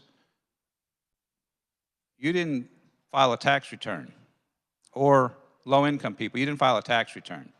So we're going to favor the multimillionaires and the wealthy over our low-income Kansans and our senior citizens, if this amendment passes, is the way that I would read it. I understand the amendment. I'd kind of like to receive $500. It's not going to shake my world whether I do or do not. Most likely, if I receive it, I will do the same thing I did with the federal money that we received. But in my retirement account, benefited no one but me down the road. Did not stimulate the economy. No one made any money off of me putting that into my retirement account. So I understand supporting this amendment. I'm not going to, but I understand why a person would want to, and I do understand that we do need to provide tax relief for Kansas citizens, but I prefer permanent tax relief rather than a one-time small token check that they would receive from the government. I just want to throw that out, Mr. Chairman, for the consideration of the body to think about the fact of who are we actually assisting here. And I realize that some people, if they filed a tax return, as the carrier has mentioned several times, they will receive this money. But not every Kansan who could really benefit from this will. And many Kansans who really don't care, kind of like the chairman of the Ways and Means Committee said, they would say, well, keep your $250, but invest it in something that's more valuable that would benefit the state of Kansas. Thank you, Mr. Chairman. Senator from Johnson, do you wish to respond? I will wait and save my remarks for my closing. Senator from Douglas, Senator Francisco. Thank you, Mr. Chair. I appreciate this proposal because it's returning tax dollars, for the most part, to taxpayers. One of the interesting things that happened in filing the 20 20 taxes were that many people did that to be able to get the federal stimulus funds, whether or not they would have to pay state or federal taxes. Because of that, I think this will provide some funds to many senior citizens and low-income individuals. I think this is the time that this body can address this recommendation from our governor. I support it. Thank you. Senator from Brown, Senator Powell. Thank you, Mr. Chairman. I just have a question for myself as I try to address this issue. Who do I trust with that money? 460 million? Who do I trust? Am I going to trust you guys? Am I going to trust those guys over in the House? Send it back to the taxpayers. I trust them. Thank you, Mr. Chair. Additional comments or questions on the Senator from Johnson's amendment? I see none. You may close. I appreciate the conversation on this, and I agree. We have $3 billion, and that can disappear very quickly. We all know that. We also know we don't want to put cliffs ahead of us so that we are not pulling the rug out from someone else. So this is a good use of one-time funds. I look forward to talking about fair wages and livable wages, and I wish we were discussing the reduction on sales tax on food. But before us right now, it is, can we give our taxpayers who paid when we have a surplus some money back? And so I ask that you support this amendment, and I ask for a roll call vote. Seeing 5 hands, roll call is in order.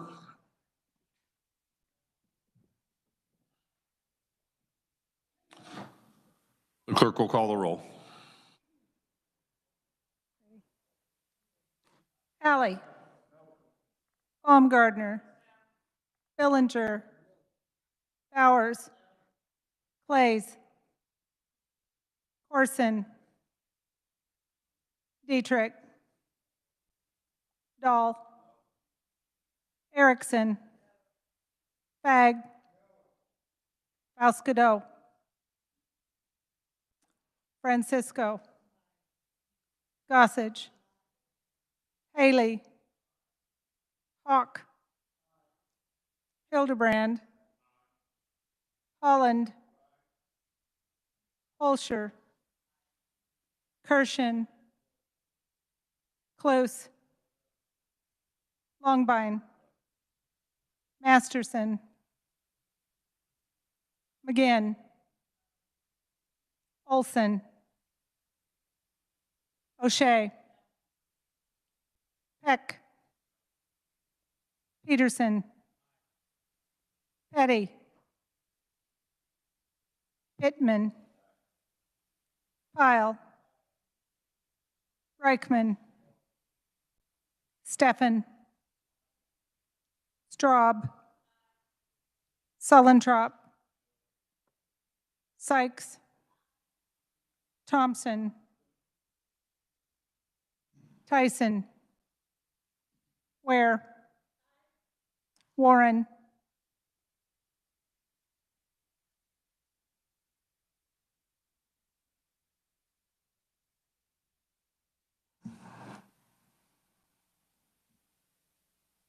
Wilborn.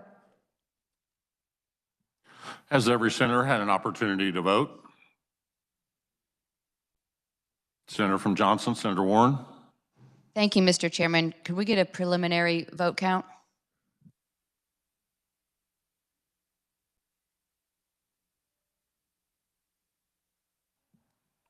$14 in favor, 18 opposed. Does any senator wish to change their vote? Senator from Johnson, Senator Warren. Thank you, Mr. Chair. I vote aye. Senator from Lynn, Senator Tyson. Thank you, Mr. Chairman. I'm going to go aye. Any additional changes of vote? Any senator wish to explain their vote? Senator from Johnson, Senator Gossage.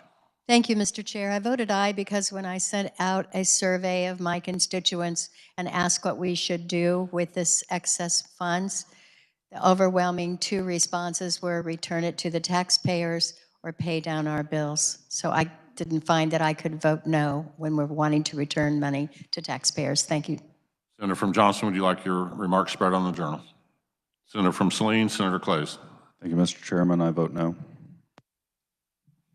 Any additional changes or explanations of vote? Senator from Barton. Thank you, Mr. Chairman. I vote aye because the Republican Party platform supports lower taxes, and this provides tax relief to our taxpayers. Thank you. Senator from Barton, would you like your remarks spread on the journal? So ordered. Additional changes or explanations of vote? Seeing none, the clerk will close the roll and tally the vote.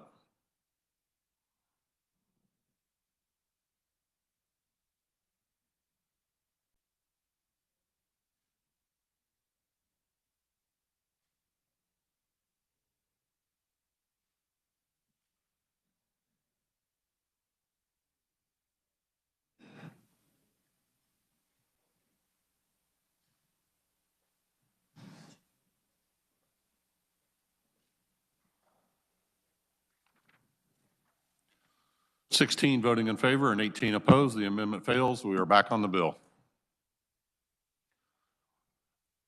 Additional questions are for the senator from Sedgwick. Senator from Miami, Senator Baumgartner. Thank you, Mr. Vice President. I have an amendment. Have you turned it in? I have, and I'm looking for what the, up. Yes, it is 3471. Please allow us a moment to distribute.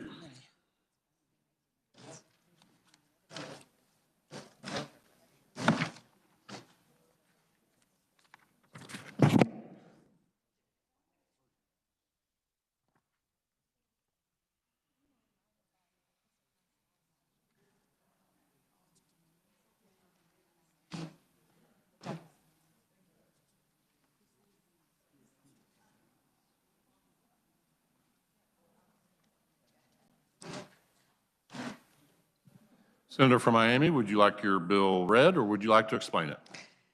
I am happy to explain it because it's multiple pages. And for this body, it will be very familiar to them. This is the Homestead Rebate Program. It is a property tax freeze enhancement. This amendment, we've actually voted for on the Senate floor on several different occasions. It always has received very strong bipartisan support. This amendment allows qualifying seniors and disabled veterans to participate in ongoing property tax freeze for each year that they qualify. So it would start the tax year of 2022, which means when folks are filling out their taxes, that would be taxes that are due on April 2003. To qualify, you must be 65 years of age or older or a disabled veteran. In order to qualify for the refund program, the taxpayers have to live in a household. And it can be the individual, it could be a couple, it could be a family that lives in that household, but the total household income cannot be more than $50,000 or less for the tax year 2022. That income amount would be adjusted onward on an annual basis, starting with tax year 2023, and it built into this as a cost of living adjustment factor. The cap for the value of the home is set at $350,000. So just to give an example of how this works, if your tax liability for the base year, let's say your tax liability was $250,000, and then you take to the year that you are actually filling out your taxes, let's say your tax liability went up to $2,800. The rebate would be the difference of those two, so your rebate would be $300. And so you always have your base year and subsequent tax liabilities that base year is always subtracted against whatever is the new tax liabilities. I think since there's so much chatter, I'll just stand for questions. Are there questions for the senator from Miami?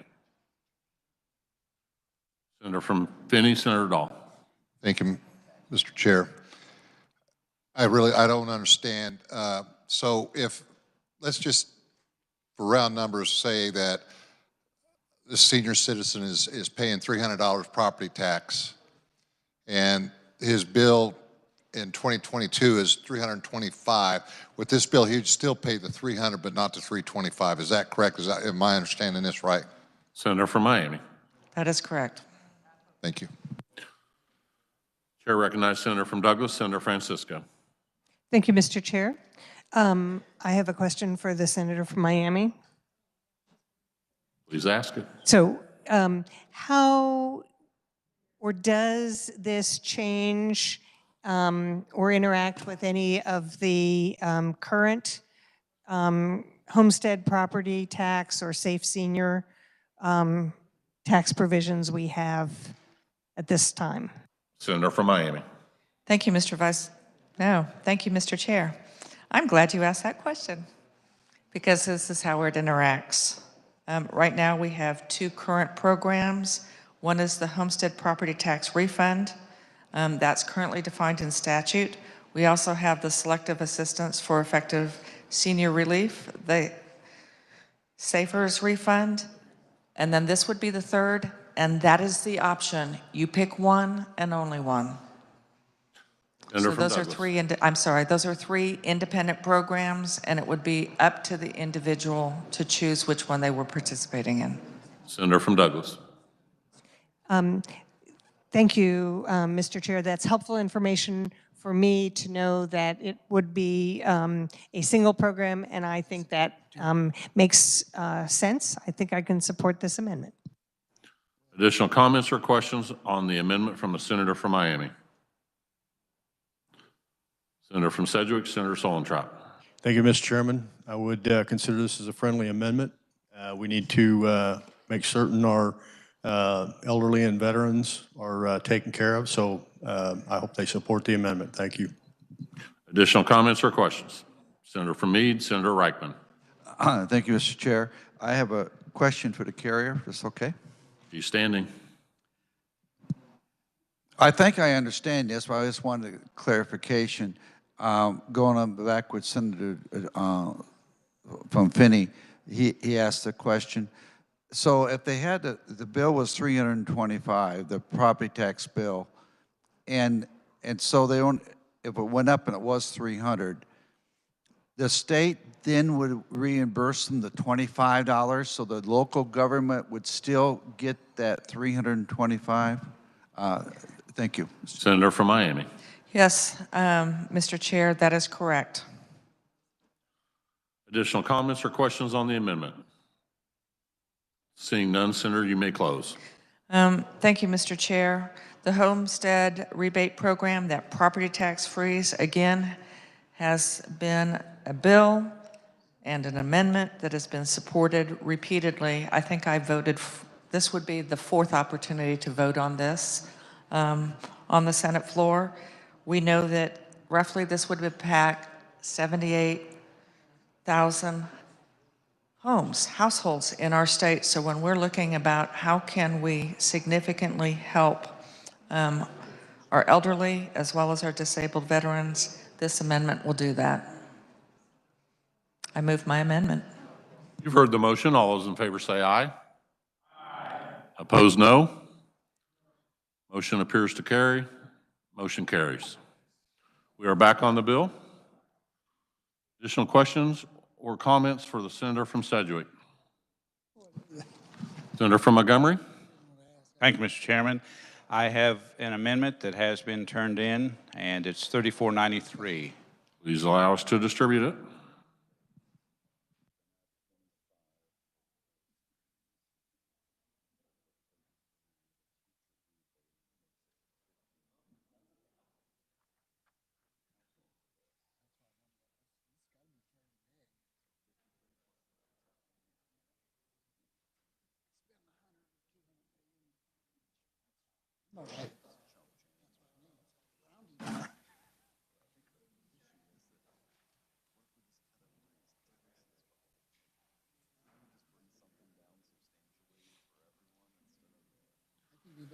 Senator from Montgomery, would you like to have your amendment read, or would you like to explain it? Thank you, Mr. Chairman. I will explain the amendment. It's fairly brief, but very straightforward. The tax that legislators always hear the most complaints about in the state of Kansas is property taxes. Property taxes hit everyone, no matter their ability to pay, whether they are a senior citizen on fixed income that did not file a tax return and their home is paid for, but they still have to pay property taxes. This amendment would provide property tax relief for every homeowner, every property owner in the state of Kansas. Currently, in the state of Kansas, the state assesses 20 mills on property. However, the first $20,000 of that property is exempt from the 20 mills. This would move that amount up to $65,000, so the first $65,000 of appraised valuation would be exempt from the state-assessed 20 mills, and it would implement a formula so the dollar amount, the exempted amount, would increase on a regular basis. I can't say annual because some years it may not increase, but on other years it would. So that's the amendment. Mr. Chairman, I'll be happy to stand for questions. Are there questions for the senator from Montgomery on the amendment? Senator from Douglas, Senator Francisco. Thank you, Mr. Chair. I'm wondering if the carrier has a fiscal note or an estimate on what the change would be to the property tax that comes to the state. Senator from Montgomery. Thank you, Mr. Chairman. I thought that I had that. This is loosely based off of a bill that has passed out of the Senate Tax Committee, Senate Bill 431,000, and that fiscal note for 100,000 was 147 million in reduction or in savings of property taxes. So I would have to, if I could run a calculator and try to get that amount fairly quickly, but just a quick, rough estimate, I would say that we're looking at a tax savings in the range of $85 million to $90 million annually. Senator from Douglas. Thank you, Mr. Chair. And unlike, or is my understanding, unlike some of the changes we've been making, this would not necessarily affect the state general fund, but would affect some of our funds set aside for maintenance at universities, for corrections, building funds. Is that the case? Senator from Montgomery. Thank you, Mr. Chairman. There is a separate 1.5 mills that are assessed against properties for what the senator from Douglas had indicated, for state building fund, for university maintenance, and so forth. So this would not affect that in any way. Senator from Douglas. Thank you. I appreciate that answer. I just would like to know how the number 65,000 was arrived at. Does this reflect some increases in assessments throughout the state? Senator from Montgomery. Thank you, Mr. Chairman. The 20 mills, or the 20,000 appraised exemption was first implemented in 1997. Had we had the formula in place that is in the amendment, the dollar amount of the appraised valuation that would be exempted would be just a little over $65,000. So the $65,000, Mr. Chairman, is based off of the formula that would be implemented with the amendment. Senator from Douglas. Thank you, Mr. Chair. I appreciate that. And then probably the final question would be if the senator from Montgomery would know if this would change the number of school districts that now receive funding from the state to make up for what they've collected in property tax for their districts. Senator from Montgomery. Thank you, Mr. Chairman. I appreciate the question from the senator from Douglas, but this has no effect on local units of government, local school districts. This is merely the state assessing 20 mills against property that goes into the state general fund, and it is designated then to go to public education. But when it all goes into the checking account, my understanding is it's not separately accounted for. It's just part of the formula. So the state currently, as we've heard multiple times today, has some additional funds, and so they would take an additional 85, in round numbers, $1 million from the state general fund. So schools, my point is, Mr. Chairman, schools would not see any reduction in funding with the passage of this amendment. Senator from Douglas. Thank you, Mr. Chair. I understand that schools get their funding based on the state finance formula for those schools. My concern is there would be less property tax available, so more of that funding would come from our state general fund than from the property taxes collected. Would just hope before I voted on this that I would have a better understanding of those numbers. Thank you. Chair recognizes Senator from Sedgwick, Senator Solentrop. Thank you, Mr. Chairman. I would just want to reiterate the comments from the senator from Montgomery. Had we applied the formula to the base years ago, we would be at or near where this sets a new limit.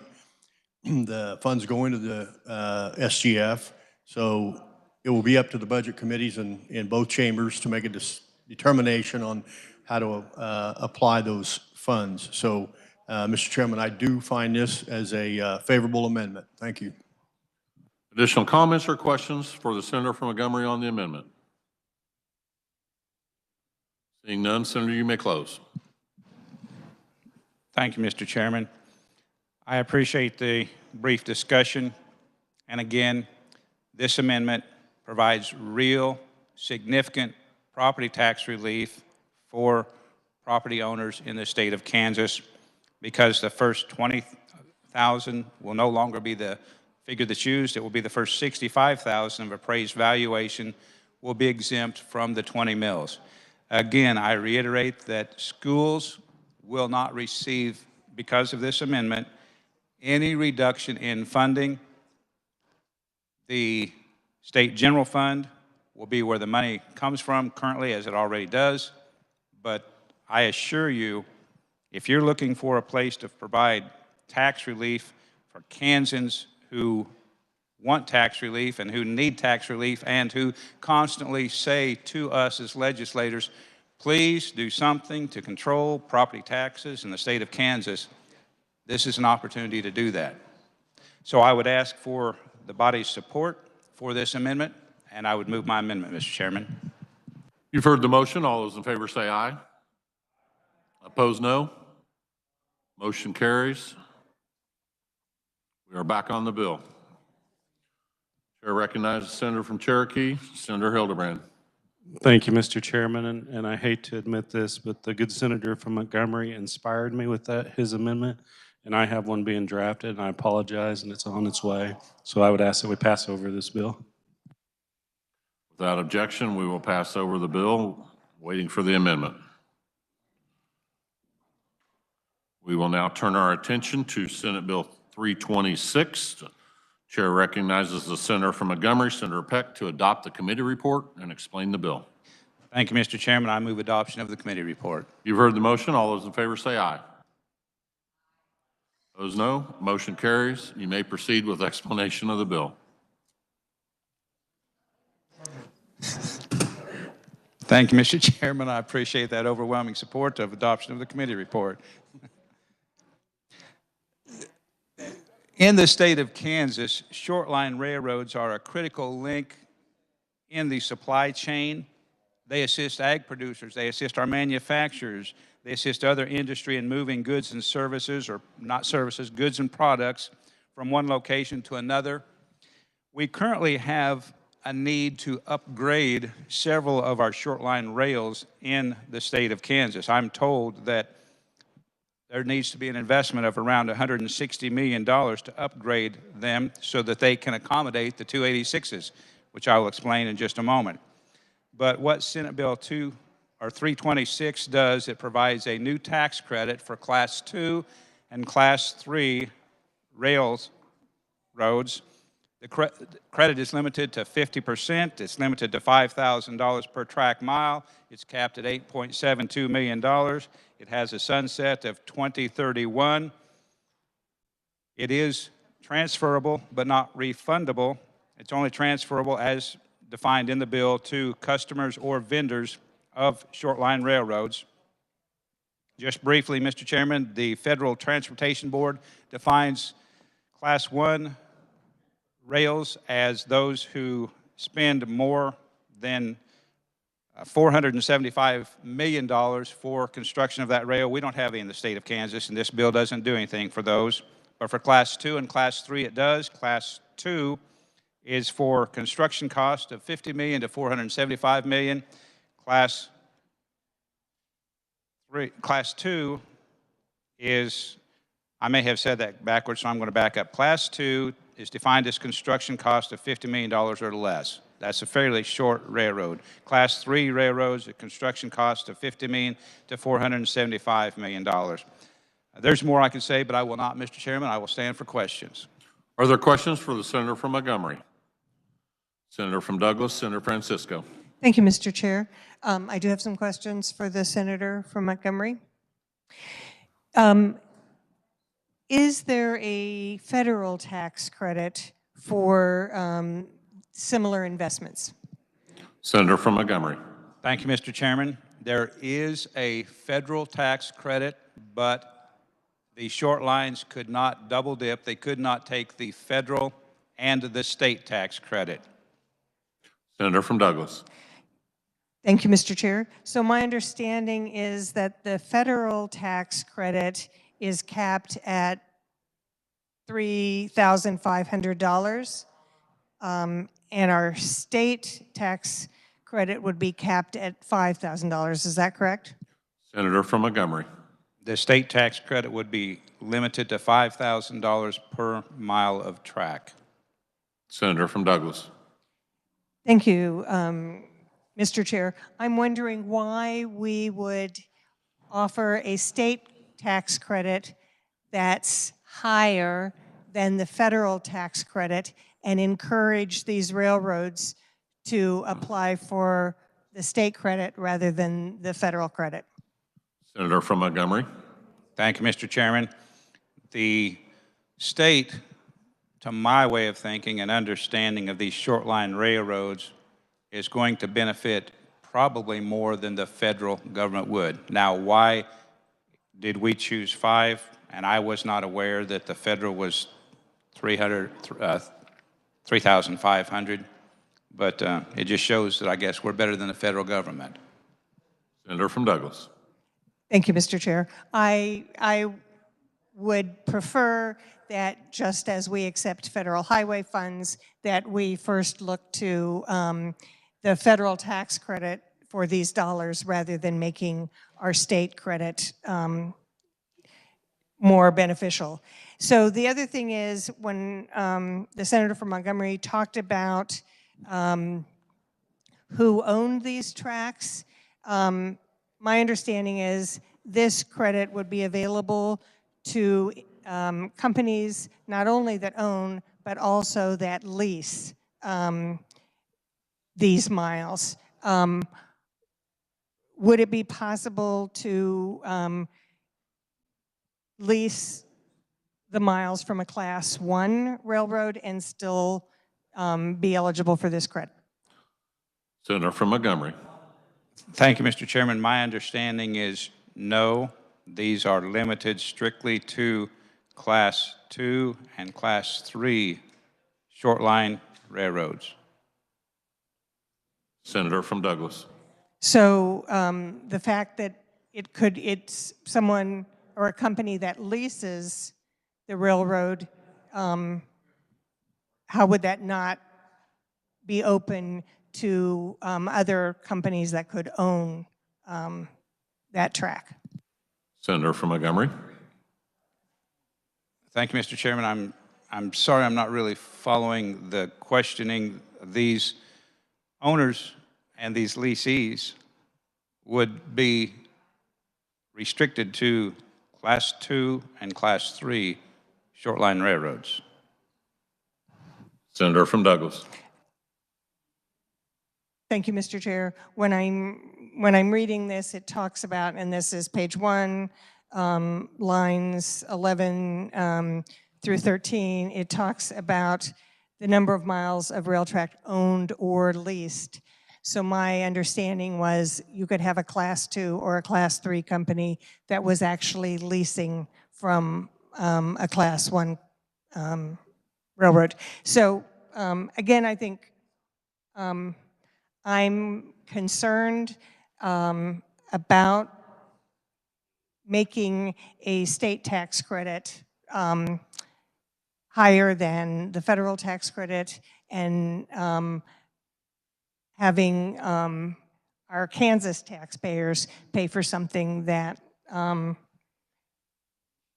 funds are already available for these credits, and I believe those funds should be used first. Thank you. Senator from Montgomery, do you wish to respond? Thank you, Mr. Chairman. Not at this time. Chair recognizes Senator from Johnson, Senator Sykes. Thank you, Mr. Chair. I just have a couple of questions, if you would. Please proceed. Thank you. So I actually was sitting in on tax the day that this hearing was there, and I had some questions there. Didn't get to finish to get it out of committee, but my concern is similar to those of the senator from Douglas. On the second page, so line 5 through 12, where it's talking about the eligible customer. I know the intent is that this is supposed to just be those Class 2 or Class 3 short railroads, but I do believe the way the language, because I think sometimes Class 1 railroads will use those railroads to store their vehicles or park them overnight. So I think there possibly could be a way, because it says uses Class 2 or Class 3 short line railroads or related property. So if they were storing it in a facility, and I think the Class 1, 2, and 3 is based on the revenue for the railroads and not necessarily the size. But so I do have concerns with that. I know the intent, but I would just feel better, and my apologies, I did not ask for amendment, and I know it's getting late, but I do think we need some more work on this to make sure that it is only impacting those smaller railroads. So thank you. With that, I will not be supporting this. Additional comments or questions for the Senator from Montgomery? Senator from Sedgwick, Senator Solentrop. Thank you, Mr. Chairman. I'm going to rise in support of this bill. We've got a tremendous opportunity to continue the growth of our rural areas of Kansas. Right now, they're experiencing good grain prices, good livestock prices, et cetera. We're incentivizing housing and so forth. But again, as the Senator from Montgomery may have indicated, Kansas Agri Retailers Association is supportive of this, Kansas Cooperative Council, Grain and Feed, Western Kansas Development Organization, which is a broad cross-section of our rural partners in economic expansion. So we're going to need good rails to ship product and equipment in, and our producing elements out. So I rise in support of this bill. Thank you.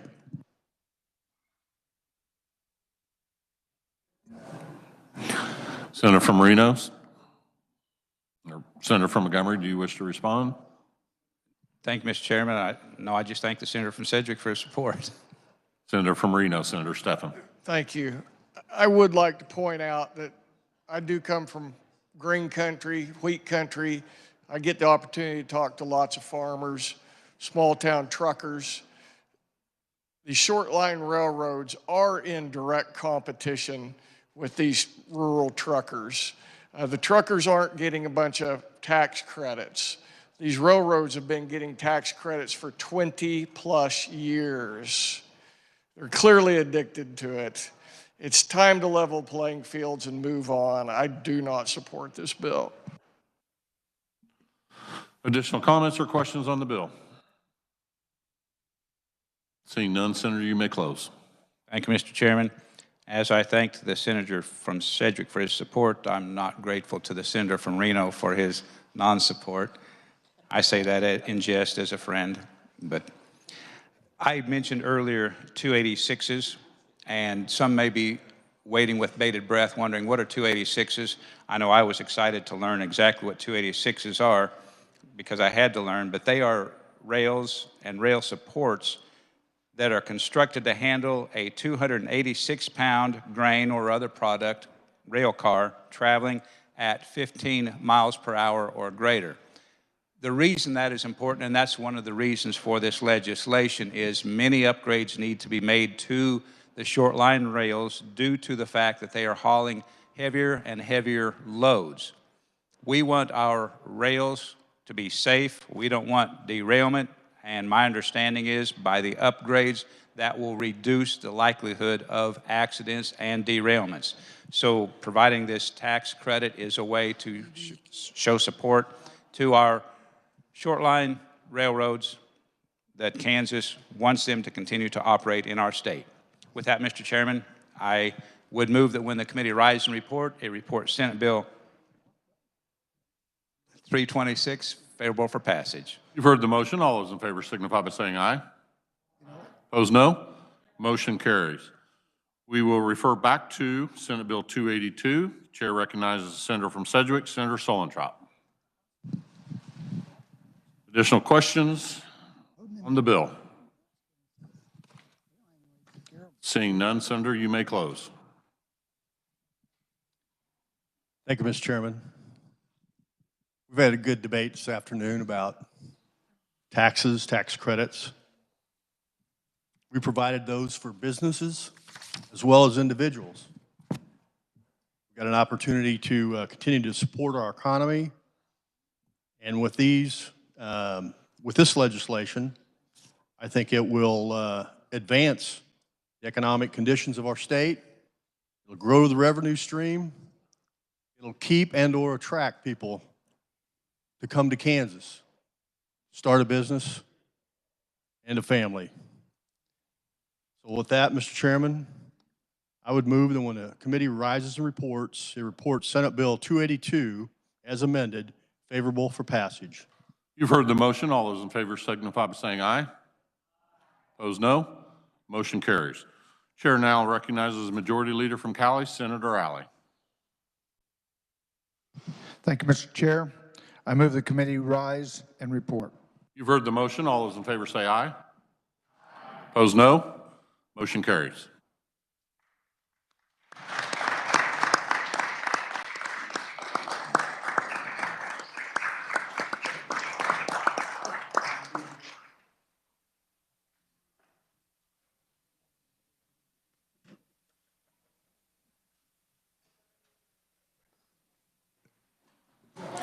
The clerk will read the committee report.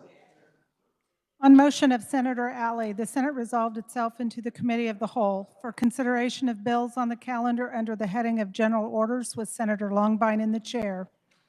Recommended, Senate Bill 326 be amended by the adoption of the committee report and the bill be passed as amended. Senate Bill 378 be amended on motion of Senator McGinn and the bill be passed as amended. Senate Bill 282 be amended on motion of Senators Olson, Tyson, and Baumgardner.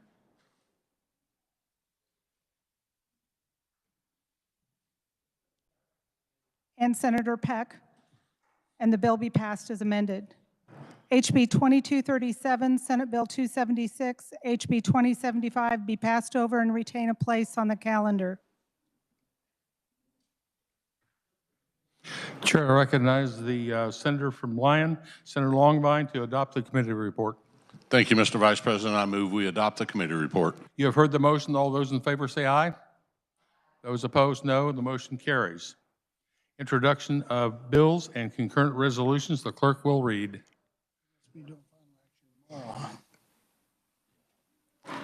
Senate Bill 544 by Committee on Federal and State Affairs, an act concerning the legislature.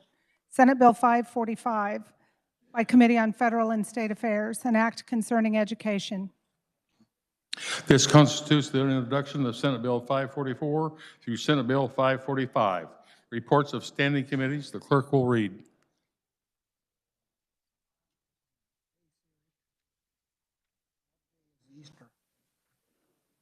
Easter is on Sunday, April 7th. Mr. President, your Committee on Public Health and Welfare begs leave to submit the following report. The following appointment was referred to and considered by the committee, and your committee reports without recommendation to the Senate such appointment by the Governor, Secretary, Department of Health and Environment, Janet Stanek. Senator Hildebrand, Chairperson. Mr. President, the Committee on Utilities recommends HB 2329 as amended by House Committee be passed, and because the committee is of the opinion the bill is of a non-controversial nature, be placed on the consent calendar. Senator Thompson, Chairperson. Mr. President, the Committee on Transportation recommends HB 2594 as amended by House Committee of the Whole be passed, and because the committee is of the opinion that the bill is of a non-controversial nature, be placed on the consent calendar. Senator Peterson, Chairperson. Mr. President, the Committee on Transparency and Ethics recommends Senate Bill 386 as amended, and the bill be passed as amended. Senator Bowers, Chairperson. Under consideration to concur or non-concur, the chair recognizes the senator from Miami, Senator Baumgartner. Thank you very much, Mr. Vice President. I move the Senate non-concur and House amendments to Senate Bill 62 and request a conference committee be appointed. You have heard the motion. All those in favor say aye. Those opposed, no. Motion carried. The chair appoints the following as conferees on the part of the Senate: the senator from Miami, Senator Baumgartner; the senator from Sedgwick, Senator Erickson; and the senator from Johnson, Senator Sykes. Are there announcements? Chair recognizes the senator from Lynn, Senator Tyson. Thank you, Mr. Vice President. I'd like to take a quick minute to thank the revisers, especially Amelia and others. They worked diligently today, and their efforts did not go in vain. I'd like to thank the senators, too. I know it was a lot of work today for a long day. And if any of you want to take a relaxing evening, there's a movie tonight at 7 p.m. On the north part of town, the North Theater. The star of the show is a gentleman, a Kansan son, a native Kansan. It's Peace River, and I would hope that you would support our Kansan and take some time to go to a movie. Thank you, Mr. Vice President. Are there other announcements? Seeing none, the chair recognizes the senator from Cali, Senator Alley. Thank you, Mr. Vice President. I move the Senate adjourn pro forma until 9 a.m. Friday, March 4th, 2022. You have heard the motion. All those in favor say aye. Those opposed, no. Motion carried. Senate is adjourned.